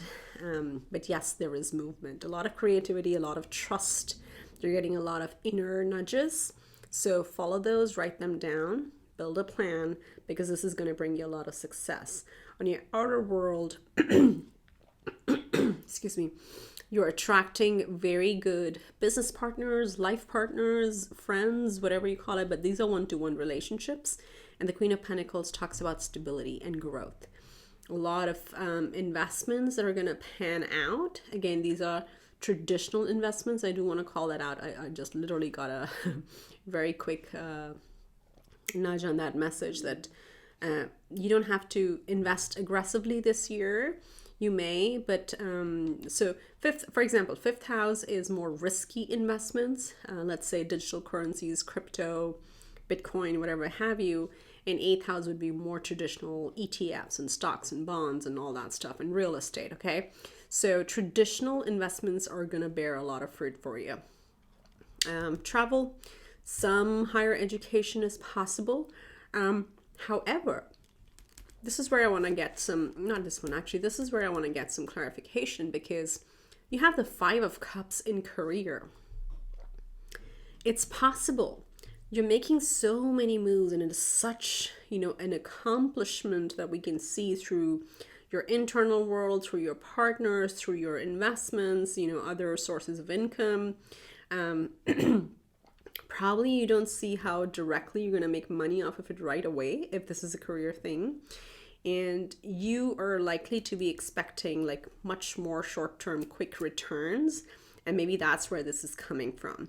Or for those of you who are going into this thinking this is not going to work out, that's where you need to shift your focus, okay? You need to shift your mentality over there, because Five of Cups really talks about, as a mental state where we spend more time thinking about the losses and the disappointments rather than what lays ahead, okay? So Spirit, can you please clarify why there's such positive energy all around, but then still for pile 3, we have, or they may feel like Five of Cups in the 10th house. What is this about? What's the Five of Cups about? 2 or 3 cards, please.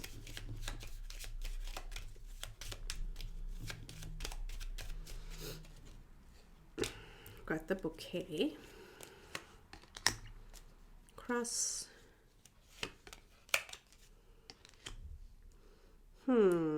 You also had the Seven of Swords, wasn't it? In the bottom we have the locket. Hold on.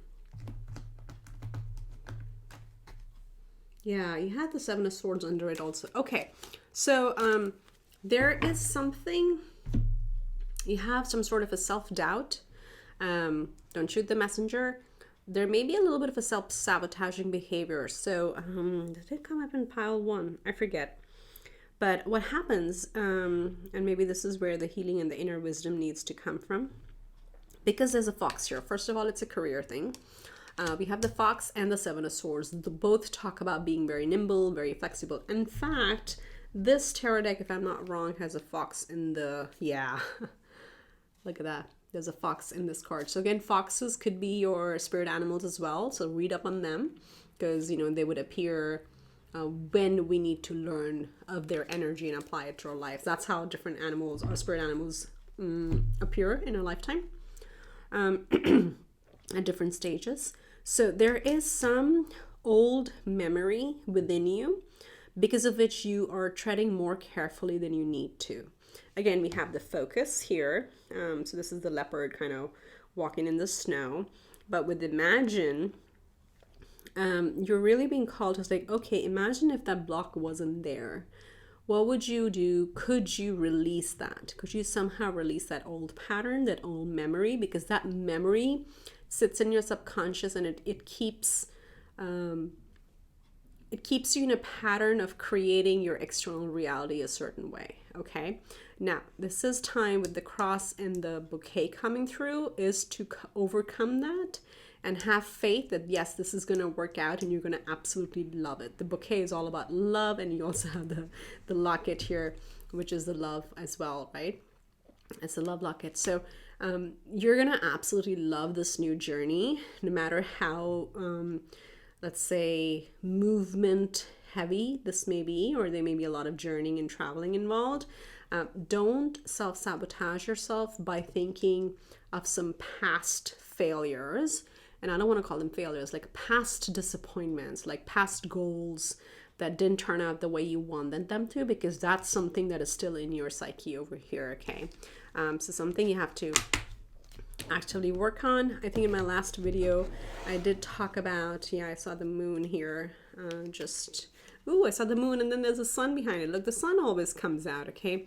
The moon does talk about cycles that end. There is always a shadow period. There's always a light period. The light always comes out and you are the light, okay?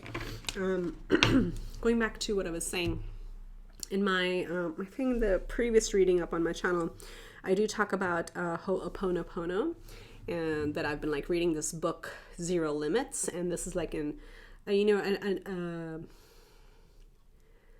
newer version of Ho'oponopono where we just go within and we ask our divine self, hey, what is within me that's happening that keeps attracting the same thing in my external? I'm ready to release it. And then you have the 4 phrases of Ho'oponopono, right? I love you. I am sorry. Please forgive me and thank you. And you're literally telling yourself that, tapping into the divine. And the reason is, oftentimes, and it's been scientifically proven, our subconscious is the one that keeps driving our day-to-day life. So if there are some programming that's stuck in the subconscious, like if you have some beliefs around how further high up can you get in a career, you will naturally find yourself in situations where you never make it to that level, you know? So those type of practices or meditations are really going to help you. And I'm saying that more because I do see the Hierophant in your 12th house. 12th house is about our mental health. It's meditation. It's, all the spirituality. It's the house of the Pisces. Oh, not spices. Pisces. Excuse me.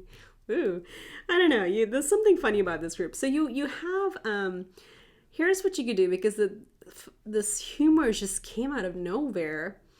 Maybe you could look at this and say, oh my God, isn't that the most ridiculous thing that my silly subconscious has been holding me back? So first, it's not supposed to induce guilt. It's just supposed to induce a level of understanding. And then you laugh it off and say, oh my gosh, that means it is so much easier to break through this because it's just me. It's all me. It's internally. So if I fix my internal, oh man, watch me go, right? So that's the spirit that I'm picking up from you that's coming through.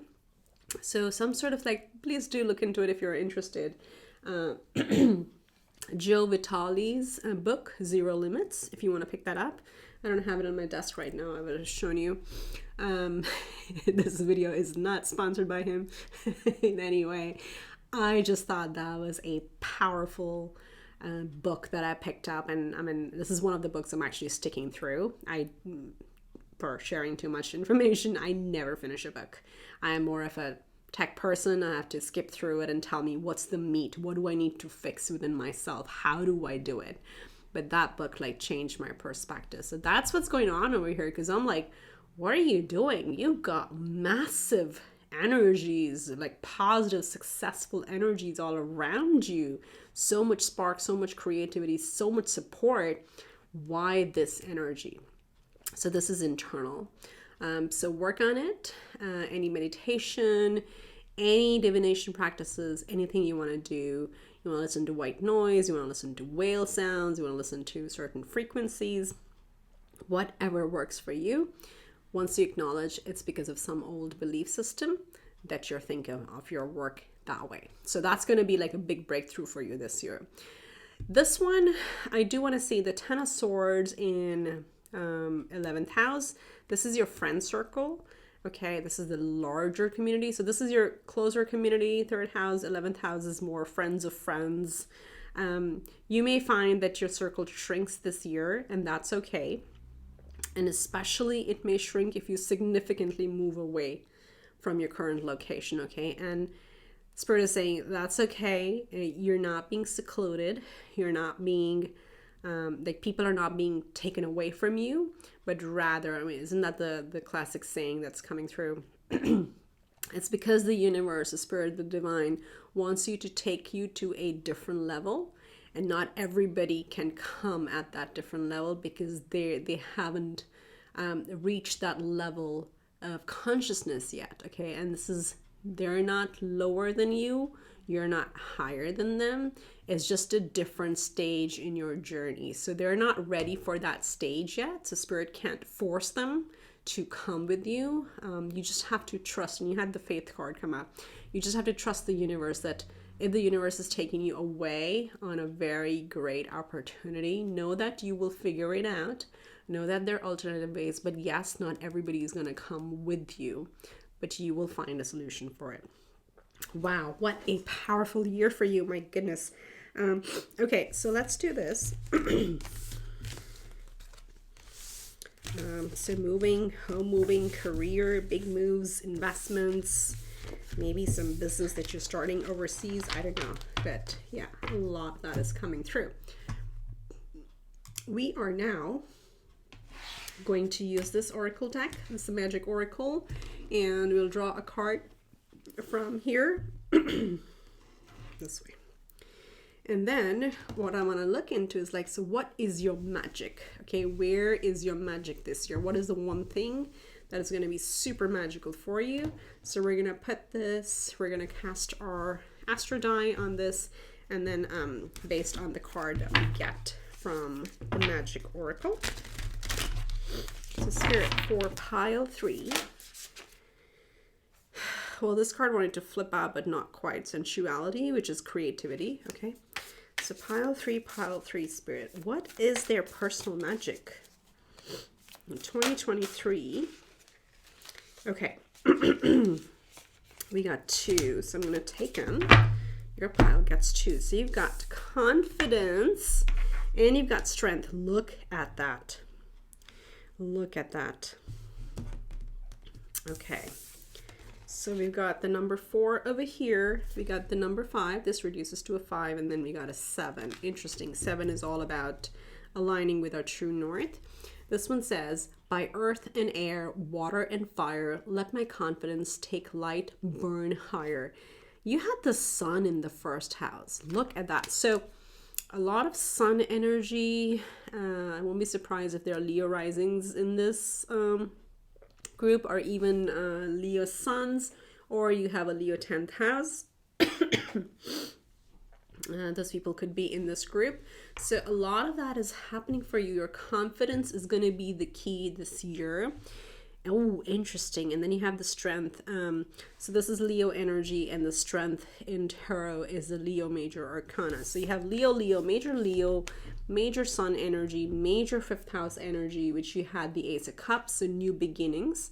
And then this one says strength, stability in this hour, endurance, stamina, I empower. Yeah, so it's going to be a busy year for you, but your confidence alone is going to open doors for you this year, my loves. This is going to be an amazing year for you, completely in your power. Yeah, isn't this amazing? Because your first card was a sun card, and so much solar plexus energy coming out. Some of you may want to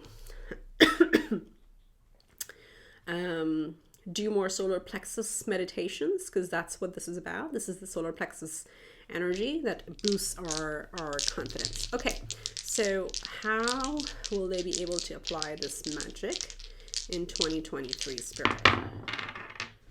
I'm going to cast this one again. This happened in the last pile as well. Okay, Leo, 11th house. We have the first house in Libra. And we have Venus in Taurus. Wow, in its own house. And then this one is Pisces, Jupiter in Pisces. Wow. Okay. So, I don't even know where to start, because there's so many messages and so many, I love it when we have duplicative messages across different divination tools. You saw your second house, right? Which is the house of value and love and money and self-worth. You had High Priestess. I hope I kept them in order. I'm pretty sure I didn't, but let me just draw those cards. Where did they stop? Okay, yeah, so this is, there we go. These were your first and second houses, right? You had High Priestess in your second house. By the way, second major arcana in the second house. Venus in Taurus, which is the second house. So 2-2-2-2. You may be seeing a lot of twos this year. That may be like your kind of your spirit team tapping, knocking on your door. What is this telling us? With Venus being in its natural house, with High Priestess being there, this year, trust and be confident about your inner nudges, okay? Your High Priestess, your inner High Priestess is going to bring you to the right direction. It's going to carve the path for you. And this is also going to bring you good luck and money, okay? This is also the house of confidence, because it's our self-image. So keep working on your self-image, keep being confident, keep working on your confidence, and keep using your inner guidance system with a lot more confidence, because it's going to literally bring you money, okay? And the right people, of course. So it's going to bring you things and people that you love and admire into your life. That's very, very important. And then this is the one I wanted to talk about next. You've got Jupiter in the house of the psyche, Pisces. And what did you have here? You had another major arcana, which is the Hierophant. There. You had Hierophant in this house. You have Jupiter here, which says that your spiritual knowledge is going to keep on growing. Maybe you keep gradually increasing your meditation practices or some sort of mental health. Maybe you're listening to, you have quite a few great apps these days. Maybe you religiously start using them, because that's going to help you increase your mental boundaries, okay? Like open them up. And Pisces is a sign with no boundaries, and it's the sign of illusion and spirituality, and everything is possible. So there's going to be a lot of expansion. So guess what? Both of these, the High Priestess and, this is the Emperor. So you're mastering it. I kept thinking of him as the, I'm sorry about that. I kept thinking of him as the Hierophant. This is actually the Emperor, because he's carrying all these scrolls and we have all these, astrological symbols. So maybe some of you are actually learning astrology, but this is the Emperor. You're mastering how to be fluid, how to have the right boundaries, but also like how to go to the edge of all thinking, okay, societal thinking and programming. You're going to really carve out a path forward from it. Of course, you got, so Leo house has been quite active for you here, and we have 11th house in Leo. So you will find you'll find your creativity the more you travel, because this is expansion, this is the larger community, this is the house of Aquarius. It's also, as I said, the big friend circle. So your friend circle may change this year, and you're going to maybe closer to people who kind of vibe with you on the same wavelength. So definitely expect changes in your friend circle. And we had the Ace of Cups here as well. So in the 5th house, so new friendships will be coming in, but it's less quantity, more quality for you. And last but not the least, you have the 1st house in Libra. So Libra is all about finding the middle ground, keeping things really balanced. You can also think of it as work-life balance, but you can also think of as, for me, did you have a Queen of Pentacles over here? I think so. This could be a new relationship coming into your life. And these are one-to-one relationships. Again, everything new, because you had the 5th house and the 8th house new energies. I'm pretty sure you had the Queen of Pentacles here. The Ace of Cups, this. There she is. So for some of you, you could be attracting a soulmate into your life. And this could be pretty much like maybe you travel and meet them. Okay, so what we're saying is, how can you use confidence, which is going to be your magic key in all these areas? Be confident in your friendships. Be confident in creating your boundaries with old friendships. Be confident when you meet new people and when you're creating a one-to-one relationships. Be confident in what your intuition tells you, and be confident in all your spiritual practices or your mental health practices that you do this year. Stay strong here, because it's a lot of journeying and a lot of change. You have very good cards, like very good energy. If you remember the Astro Wheel, your inner was all lit up, really powerful all the way up here. You only like goofed up in the Capricorn, the 10th house, where you're kind of going back in some old patterns of like self-doubting yourself. No, that's not the way to go. Stay confident. You're going to conquer whatever you put your mind to this year. Okay, so that was the final cast. What we're going to just do now is get you messages from archangels and see what they have to say. Wow, what a powerful year. I'm so excited about your year. And maybe some of your Avatar fans, because that keeps reminding me of the Hanging Mountains in the first Avatar movie. I have not seen the second one yet, so we'll see when that happens. For pile 3, which archangels have a message? This one wants to come out. Oh, wow. Oh, is that confirmation or what? I love it. Thank you so much, Spirit. Thank you so much, Archangel Chamuel. Let's get 2 more.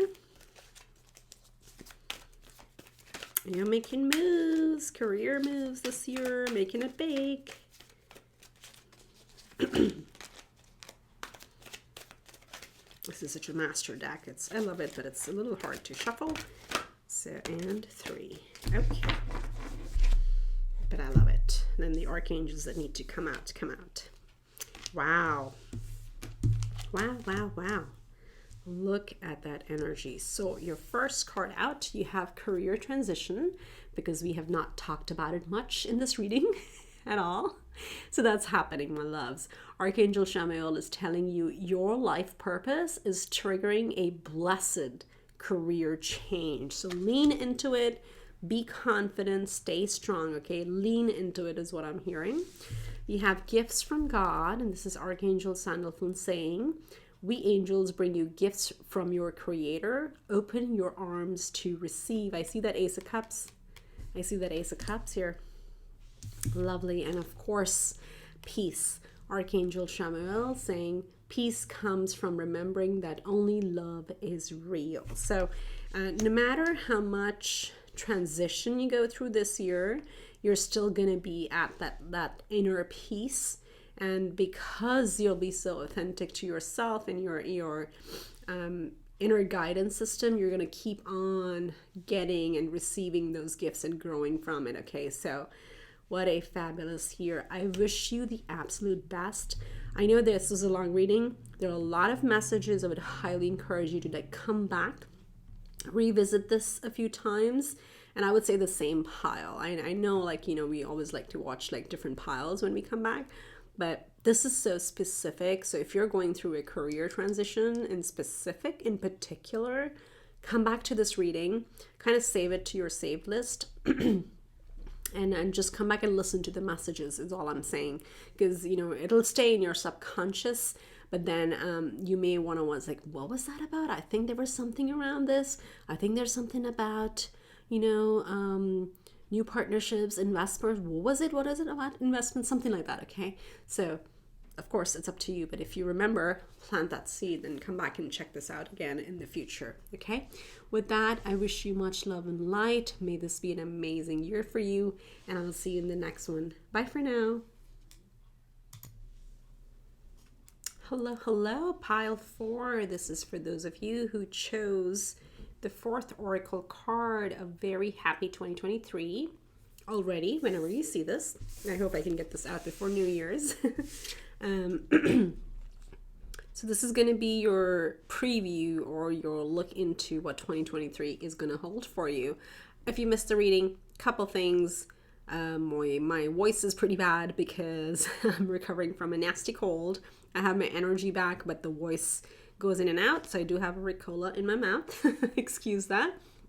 Just so I don't break out in like a cough. But I'm good otherwise, okay? And the other one is we're going to be using quite a few divination tools in this. We're going to start with the overarching energy for the year. Then I'm going to bring out my astral wheel and throw tarot cards on it to see which ones are significant areas. I like to use that when we're trying to cast for a longer time frame, like a year. With tarot and oracle cards, that tends to be more accurate for me. And then we'll use some other things as well and then go from there, okay? So this is going to be a long one. I will tell you, come back to it at another time because there's going to be a lot of messages. And the intention is to have them in your subconscious. So at the right time, you will be called back to this reading. I just find myself saying this to every pile towards the end. So with your pile, I wanted to just put it out there. If you don't make it through the whole reading, or if you forget because there were too many messages, it's okay to come back at a future time because the messages are timeless. They are here for you, okay? We're tapping into your energy and what your spirit team wants to bring forth. So with that, let's get started. You chose a merry motive. Well, if you chose a motive, that's quite merry, is what I want to say. It is the number 20, which reduces to a 2. Second house, I'm thinking something to do with your self-worth, also your personal income. We'll see what comes through, but what I'm seeing here, this looks like you see all these stars on, like, hanging on like a clothesline. It looks like this is going to be a year where you'll be able to come out and showcase your talents and showcase your qualities and your achievements, accomplishments, your wishes coming true, but it is also something for display, is what I'm hearing. So if the past year or the past few years have been very solitary and hermit mode, this looks like it's going to be a year of coming out. And again, that the term coming out could mean different things for different people. It could also be like you are finally sharing your relationship status, other status, or putting out your creative products out for the world to see. Something where you will be in the limelight, okay? And limelight will mean different things to different people. To an influencer, it's like, their blog blows up or their YouTube blows up or TikTok blowing up. For an author, it could be like their book sales are through the roof or something like that, okay? For others, this could literally be, it's like finally finding and being accepted in a specific community dynamic. This could be a family dynamic, maybe getting back with family where they finally welcome you with open arms. We put our differences aside, whatever it is, okay? It's going to be different for everybody, but it's a year of putting your talents out in display. For those of you where it's not coming back to something, this is also Spirit calling you to say, well, this is a year to bring out all your gems and not be afraid to showcase them. Okay, so maybe like if you are writers and you've been written quite a few articles or something, but you've been just sitting on them, publish them this year. Similarly, those of you who've written songs or composed something or created some art or ideas that you've had this year, get those ideas out, is what Spirit is saying. Okay? All right, so let's see what could be. We'll just draw 4 oracle cards for an overarching energy read of the year before we get into tarot. It's a Spirit for my beautiful pile 4. Excuse me. What's the overarching energy for the year 2023? We're finally here. Is what I feel like. Wow, we are here.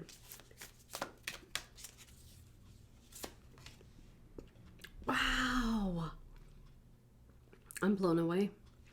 We have community, and again, we some of you have been trying to come out of the closet as well. We do have the rainbow here. We have butterflies. There has been a complete transformation of sorts. Whatever aspect it applies to your life, but this is where you're coming into a true community. Wow, what did I say? The hermit mode is over. This year, you are finding your true tribe. They're welcoming you. They're encouraging you. And honestly, the merry motive here is like, what is your motive? It's kind of, well, who has that song? What's your motive? What's your motive? Is that,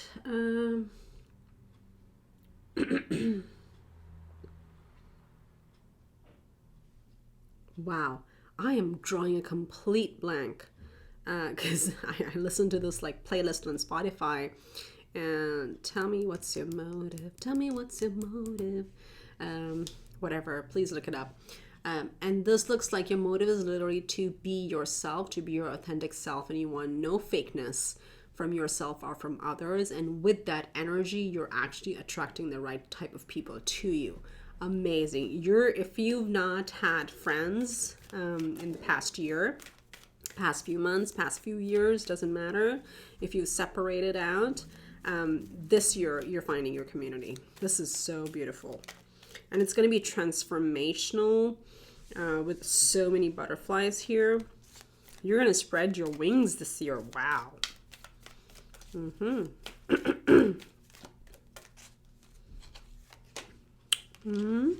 We have flexible, another 2.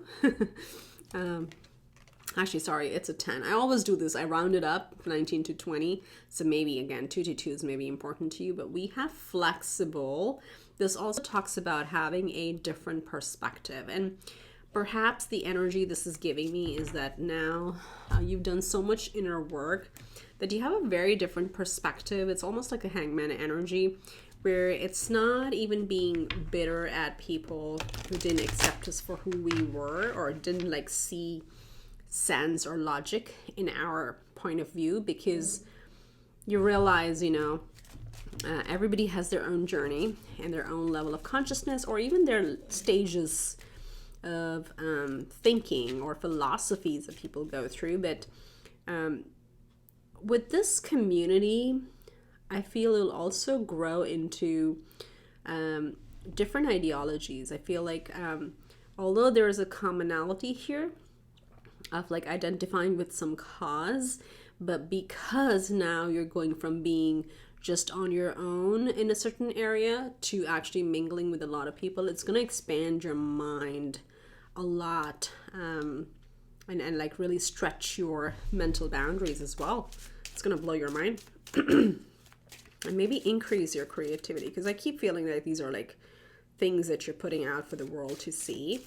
So the more you tap into your authentic self and your authentic tribe, it keeps on expanding your creativity as well. We have the courthouse, number 5. You're breaking some age-old traditions, I feel, because this is a very traditional energy to me. So this may be a year, as you say, literally, like for the earlier messages that came through, that some of you may be being welcomed back to something. Let's say if the family had stopped, like, talking to you. I know this can be pretty glum, but that energy is coming through for 1 or 2 of you. This is like defying the norms, And then we have the journal. There you go. We have some writers here. You may also be studying something, because with this flexibility, I got more of a mental flexibility and not so much the physical. For some of you, maybe taking yoga or acro yoga or any other physical fitness activities. But with the journal, it's all about study and learning and growing. So 9,000 energy is coming through over here. This could really expand your mind this year. So this is a creative group that we have over here. So let's see what we get with tarot. What I'm going to do is just move this over here. We're going to try to make room for the astro. So yeah, be open to creative ideas this year. Be open to new community that, you know, is on the same wavelength as you. Let's see, do we have space? There we go. And yeah, almost like defying the norms is what I'm hearing. And you may have like a breakthrough in some sort of mental barrier with the family or with friend circle, because your friend circle is changing for some reason, is what I feel. So what we're going to do here, we are going to cast 12 cards on the astro wheel. And the way I explain it to other groups is wherever we get major arcanas tend to be the areas that may be activated for us. Particularly this works well when we're looking at longer timelines. And this is like what your natal chart usually looks like. The simplest thing, at the risk of super overly simplifying, all you want you to do, or I want you to remember, is like the bottom half is your inner world. It goes from your first house to sixth house. I'll walk you through it. Don't worry about anything else. This is your inner reality. And the top half is the outer reality, okay? And what comes up in our inner world usually affects how our outer world is going to look like. Another way of thinking of it, bottom half is our private personal life, with fourth house being the most private area, which is our fourth house, or house, or home, or family, our bedroom, the most private area. And then the 10th house across from it is the most visible, most public house. Talks about status or career or title or whatever you want to call it, okay? So this is what we're going to do, and we're going to see which are the areas that are mostly activated for you in 2023. So Spirit for pile 4. What does 2023 hold for my beautiful pile 4s? Okay, money, honey.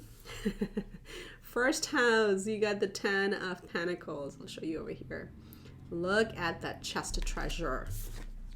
This is too many cards, so I'm putting that back. So we have first house, 10 of Pentacles.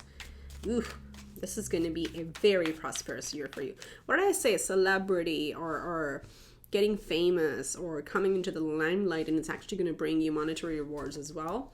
Also, I'm already channeling. I don't even have all the cards out. Also, the more you value yourself, the more you see yourself worthy of this, the more you're going to attract to yourself. But let's get all the cards out first.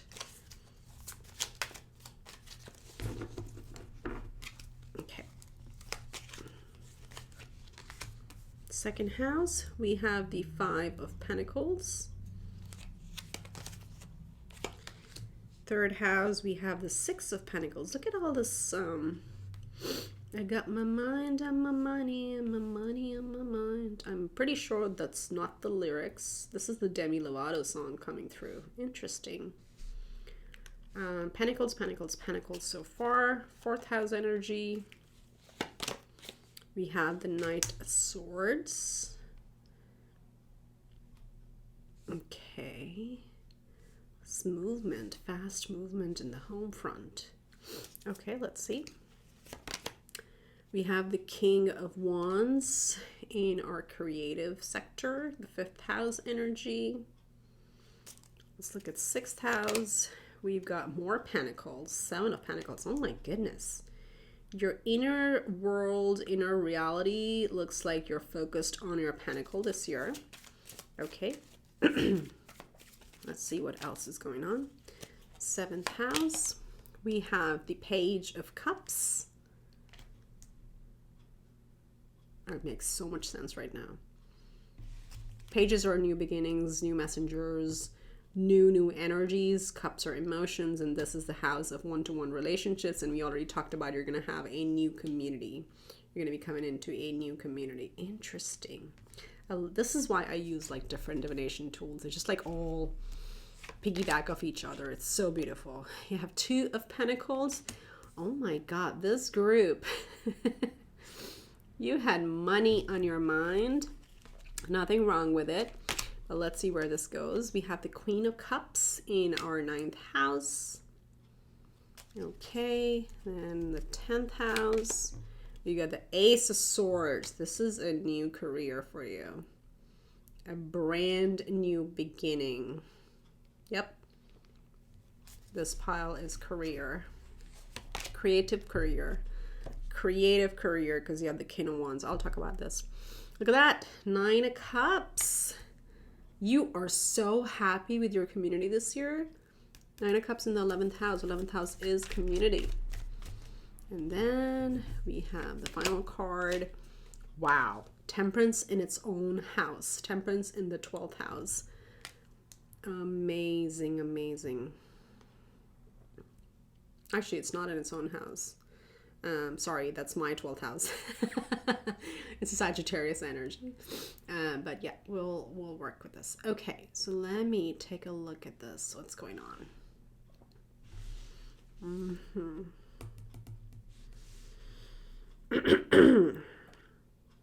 Okay, so throughout, most important thing, you have one major arcana. This major arcana is in your 12th house. 12th house is about our psychological ideology or philosophy. This is the Pisces house traditionally. And it talks about our mental boundaries. It talks about our dreams, talks about, again, philosophies. I do feel like with the mindset changing, so your mindset is really changing. You're finding a new sense of balance and harmony in your belief system. Okay, so there's some sort of new belief system, and why I say that is because I see that in the 12th house. Temperance is you're mastering the element of balance, and you're kind of like, because we also had the courthouse here, which is like a very official thing. You're finding harmony in creating softer boundaries around hard things. Let me explain what that means, because that's a pretty vague sentence. You're bridging the gap between black and white. Okay, it does not have to be rigid. And that's what is the biggest expansion in your mindset. Okay, so this may pertain to our lifelong programming, you know, the way we were brought up, and, you know, let's say, for example, and I'm going to only say this because there's so many pentacles out here. I think some of you need to hear it. Maybe you grew up in an environment where there was a thought pattern of like, all rich people are evil. Okay, or all rich people are bad. And what that does, hearing that over and over through our childhood, it scares us away from great abundance or opportunities from abundance. Okay, so what you're doing here with the temperance, that's just an example. Please don't shoot the messenger.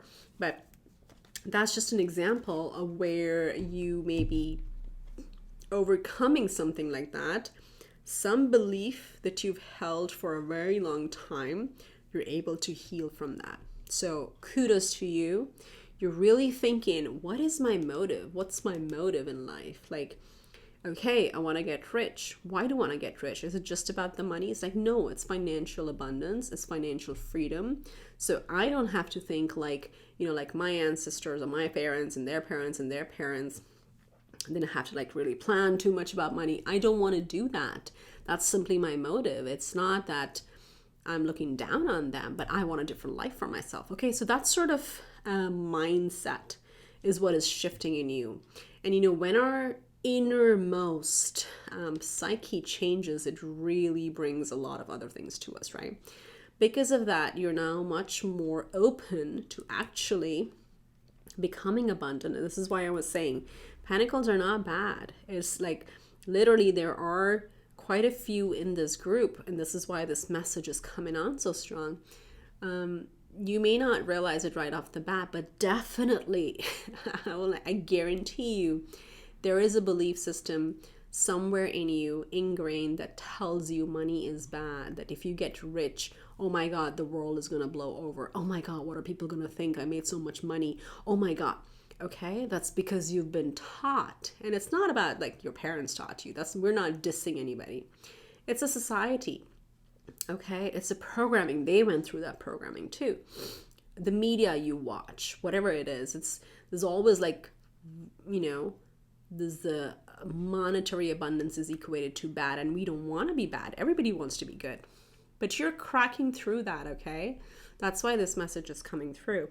Because, and the reason I say that more with so much confidence in the words I guarantee and is because in your house of self-worth, okay, second house is how we value ourselves. It's also the house of money, the money we make, but it stems from our self-image. Look what we have. Look what we have. We have the smallest of the pentacles, and it's not about the smallest. It's the most self-sabotaging one, which is the Five of Pentacles. This is the energy where we feel we have to do everything on our own. There's no one who cares about us. Oh my God, I gotta solve all my problems. I'm not worth it. I know these messages are really harsh, but my loves, you have so much abundance around you. But and you've done a lot of like mind shifts. So maybe you read a lot of books and you've done a lot of meditations and a lot of heard a lot of talks in your community or in an online community, but you haven't accepted yourself in that energy. Okay, so this is the biggest thing you have to overcome. Sorry. That you have to value yourself more. And yes, you are meant to be rich. You are meant to be abundant. You're meant to have an easy life. You're meant to have whatever you want, because that's what you have. That's the vision you have for your life, and that's it. Okay? You wanting to be rich does not take from your neighbor or somebody else. You're not taking from anybody. You're just creating more, because the universe is abundant. Ultimately, like fully abundant. There's more than enough for everybody. So that's what you're healing. And that is going to be your biggest victory this year.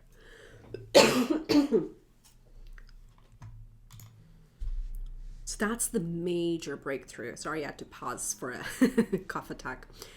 And the reason I'm emphasizing this is, look, you deserve it. You want it. You want the abundance, which is great. You just got to fix your inner image. And once you do, look what happens. Third house, your local community, your family, your colleagues, your siblings, they start appreciating you. Six of Pentacles is equal give and take. Okay, you're no longer going to feel you're the one who always gives, because guess what? Now you created a healthy boundary, and because you respect yourself and your self-worth, and you give your time, like your time is the most valuable thing for you, people around you adapt, and they start respecting you more for it. Opportunities start coming to you. Fourth house, the Knight of Swords. There may be a chance for you to move if you wish to. Okay, that's happening over here. But clear communications, that's happening.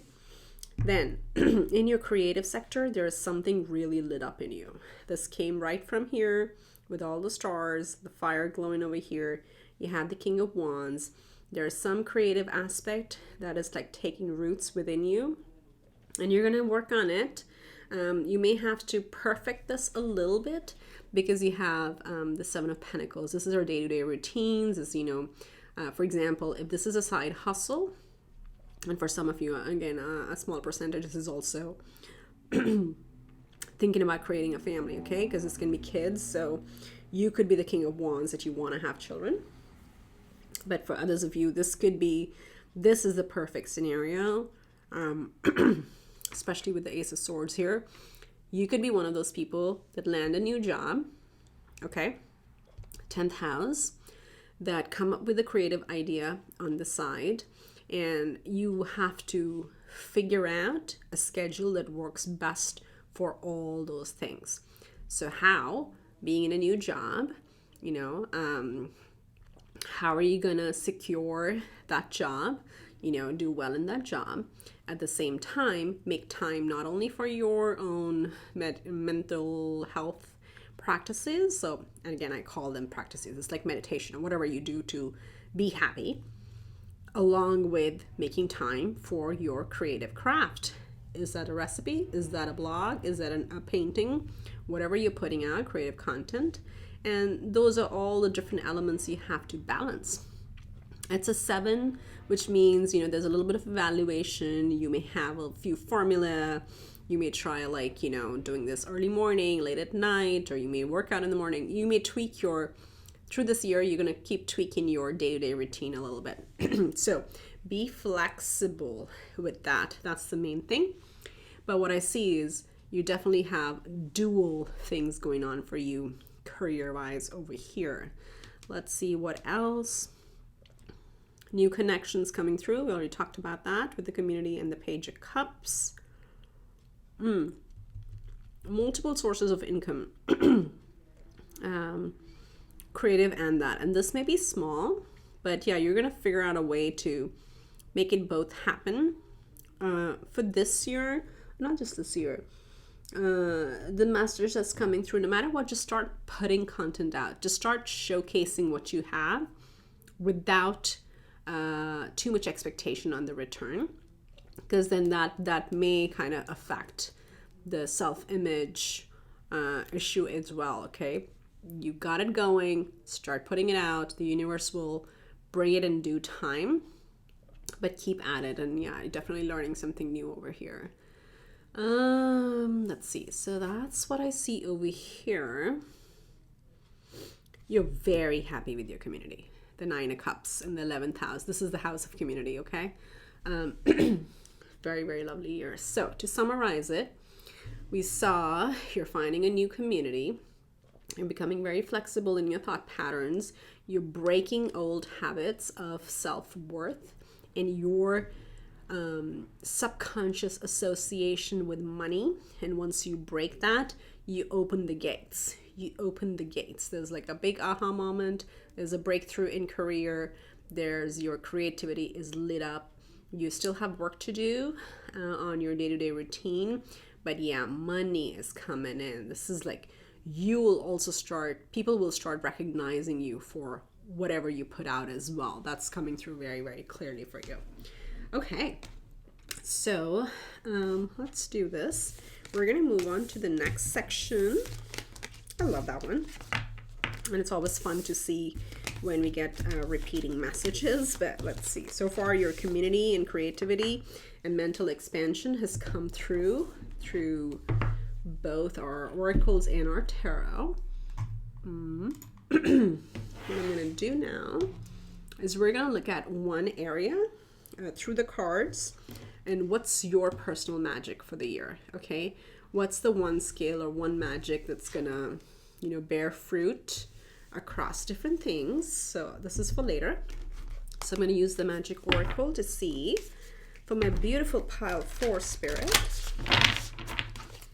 what is their magic? What is their personal magic in 2023? Lovely pile 4. Man, I've been learning to do like a handstand forever. And look at this figure. If you do a handstand, drop a gymnast emoji in the comments section, because that is like the most impressive thing to me. Okay. Anyway, I digress. Maybe some of you are learning yoga.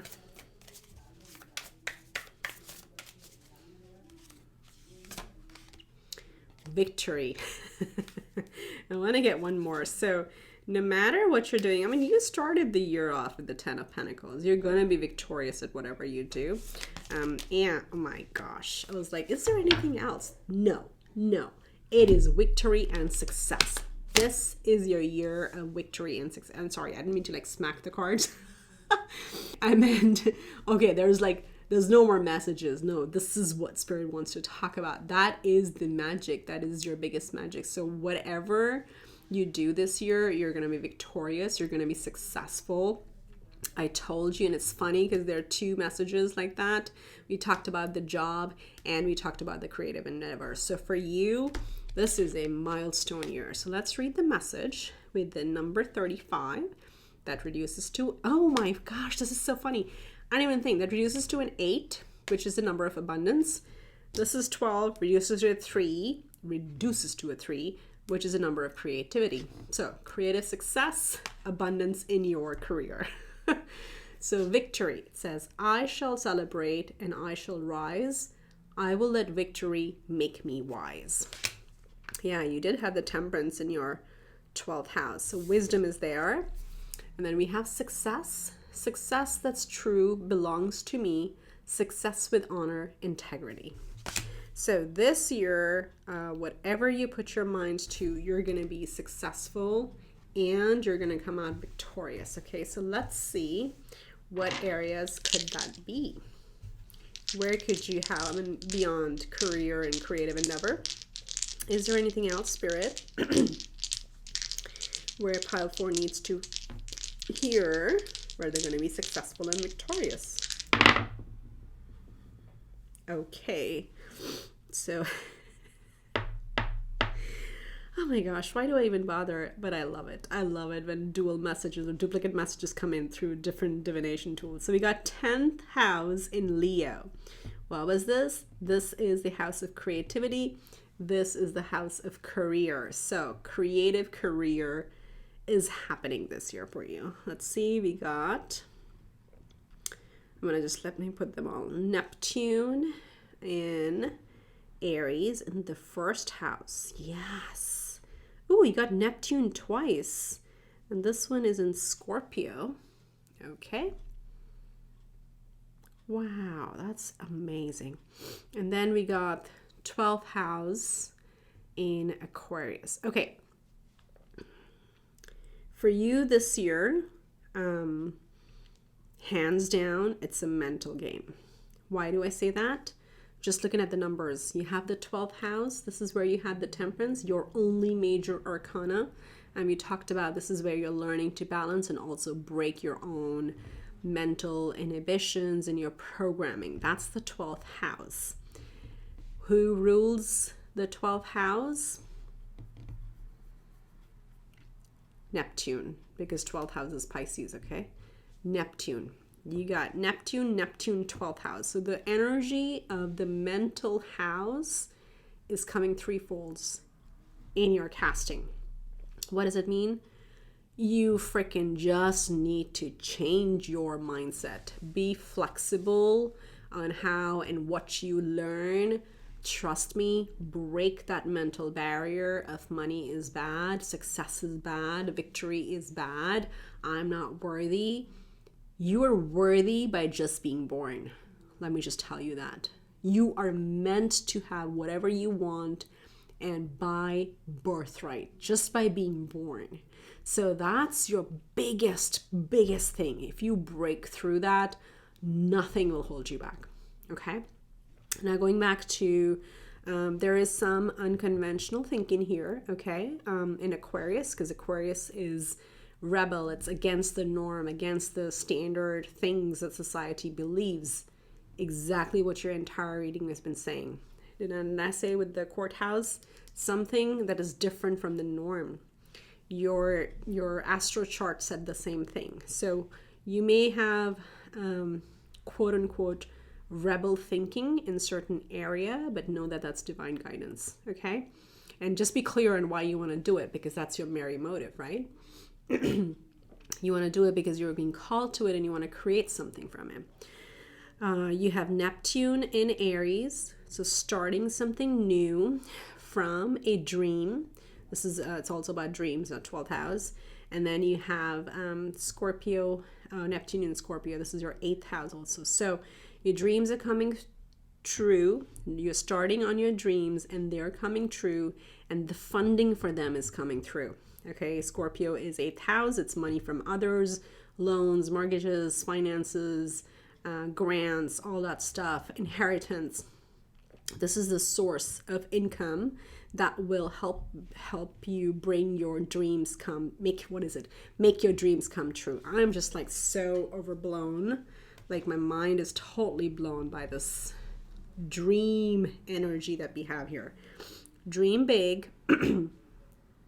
We said with the stars, right? Your dreams are coming true this year, but your job, your work is really to crack your own mental inhibitions. Okay, fix that, and swear to God, I mean, this is blowing my mind.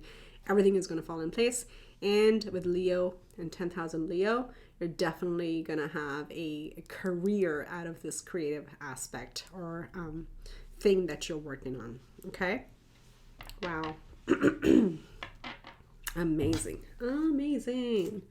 All right, my love. So with that, let's close out your reading with final 3 cards and see what the angels have to tell you. This is 3 angel decks into one. This is my angel master deck. So let's see. Archangels, what would you like to tell? I'm not going to take those. To pile 4. Yeah, you got to shake things up. You got to shake your mental. Some of you are very funny guys. Your mental hang-ups. Okay, stop doubting yourself is what I'm hearing.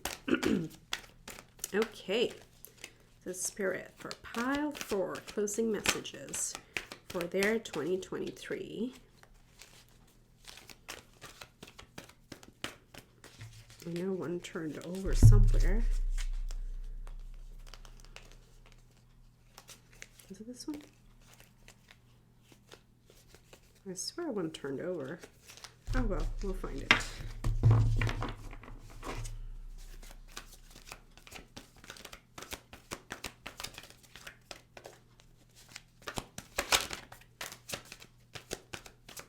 Okay, we're going to draw them then.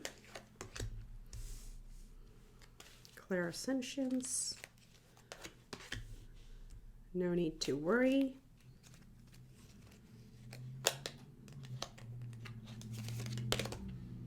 Energy healing work. Fantastic. I'm going to just check one more time because I really think something flipped over, so you can skip through or pause, or I may edit it out later if I remember. I don't like to edit my readings, so there it is. Thank you for waiting. There we go. Healthy lifestyle. This is what the 6th house energy was saying before. It's like, you know, I was picking up that you may have to like change your schedule a few times to make room for yourself. So, but no need to worry about that. So let me just start with that one because that was the first one I felt that flipped over. You have healthy lifestyle. Archangel Raphael saying, eat a healthful. Oh, I've lost it. Eat a healthful diet, get adequate sleep, and exercise regularly for optimal health. Okay, especially when you become big and famous and you're like, oh, go, go, go. Make time for a healthy lifestyle. You have no need to worry. Okay. It's almost like she has a cauldron and she's like casting something or bringing something into reality. So you got this is what we're getting. We have clairsentience, Archangel Raguel saying, notice your recurring physical and emotional feelings as they signify divine guidance. Whoa. So this is again because you had such heavy Neptune and 12th house energy. You may be getting a lot of intuitive ideas and creative ideas at this time or this year. And then you have energy healing work. This is from Archangel Michael. And there's a little prayer here that goes, thank you for sending healing energy to me and through me, for my own blessings and for all those around me. Thank you for connecting me to loving and high integrity healers and teachers of energy healing modalities. So again, 12th house, 6th house energies are very important, balancing for you this year as you start working and start getting start working hard and creating a schedule for yourself, because there's so much victory and success to be had, but this is only sustainable when we also take care of this vessel that we came in, right? So that's what, Spirit really wants to bring in as closing messages. Is like, yeah, do make time for yourself. Remember self-worth. You are worthy, and you're worthy of having a great lifestyle. So no questions asked. That is because you exist. That's why you deserve that. So I think your pile was, I'm sorry if I was a little preachy in your pile, but that's what your spirit team wants to bring forward. So I wish you a very, very happy, prosperous, successful, victorious 2023. I hope this reading made sense. You got a lot of messages. And as I said in the beginning, feel free to come back to this, because some of you is going to sit dormant in your subconscious. Especially because the messages were so strong for this pile. Anytime you find yourself kind of doubting yourself, come back to this reading, because this is where we know it's just a tiny little doubt or programming that's stuck somewhere on a repeat loop that needs to be released, okay? That's all that is. So I hope to see you again in the future. Wish you much love and light. May this be your best year yet, and I will see you in the next one. Bye.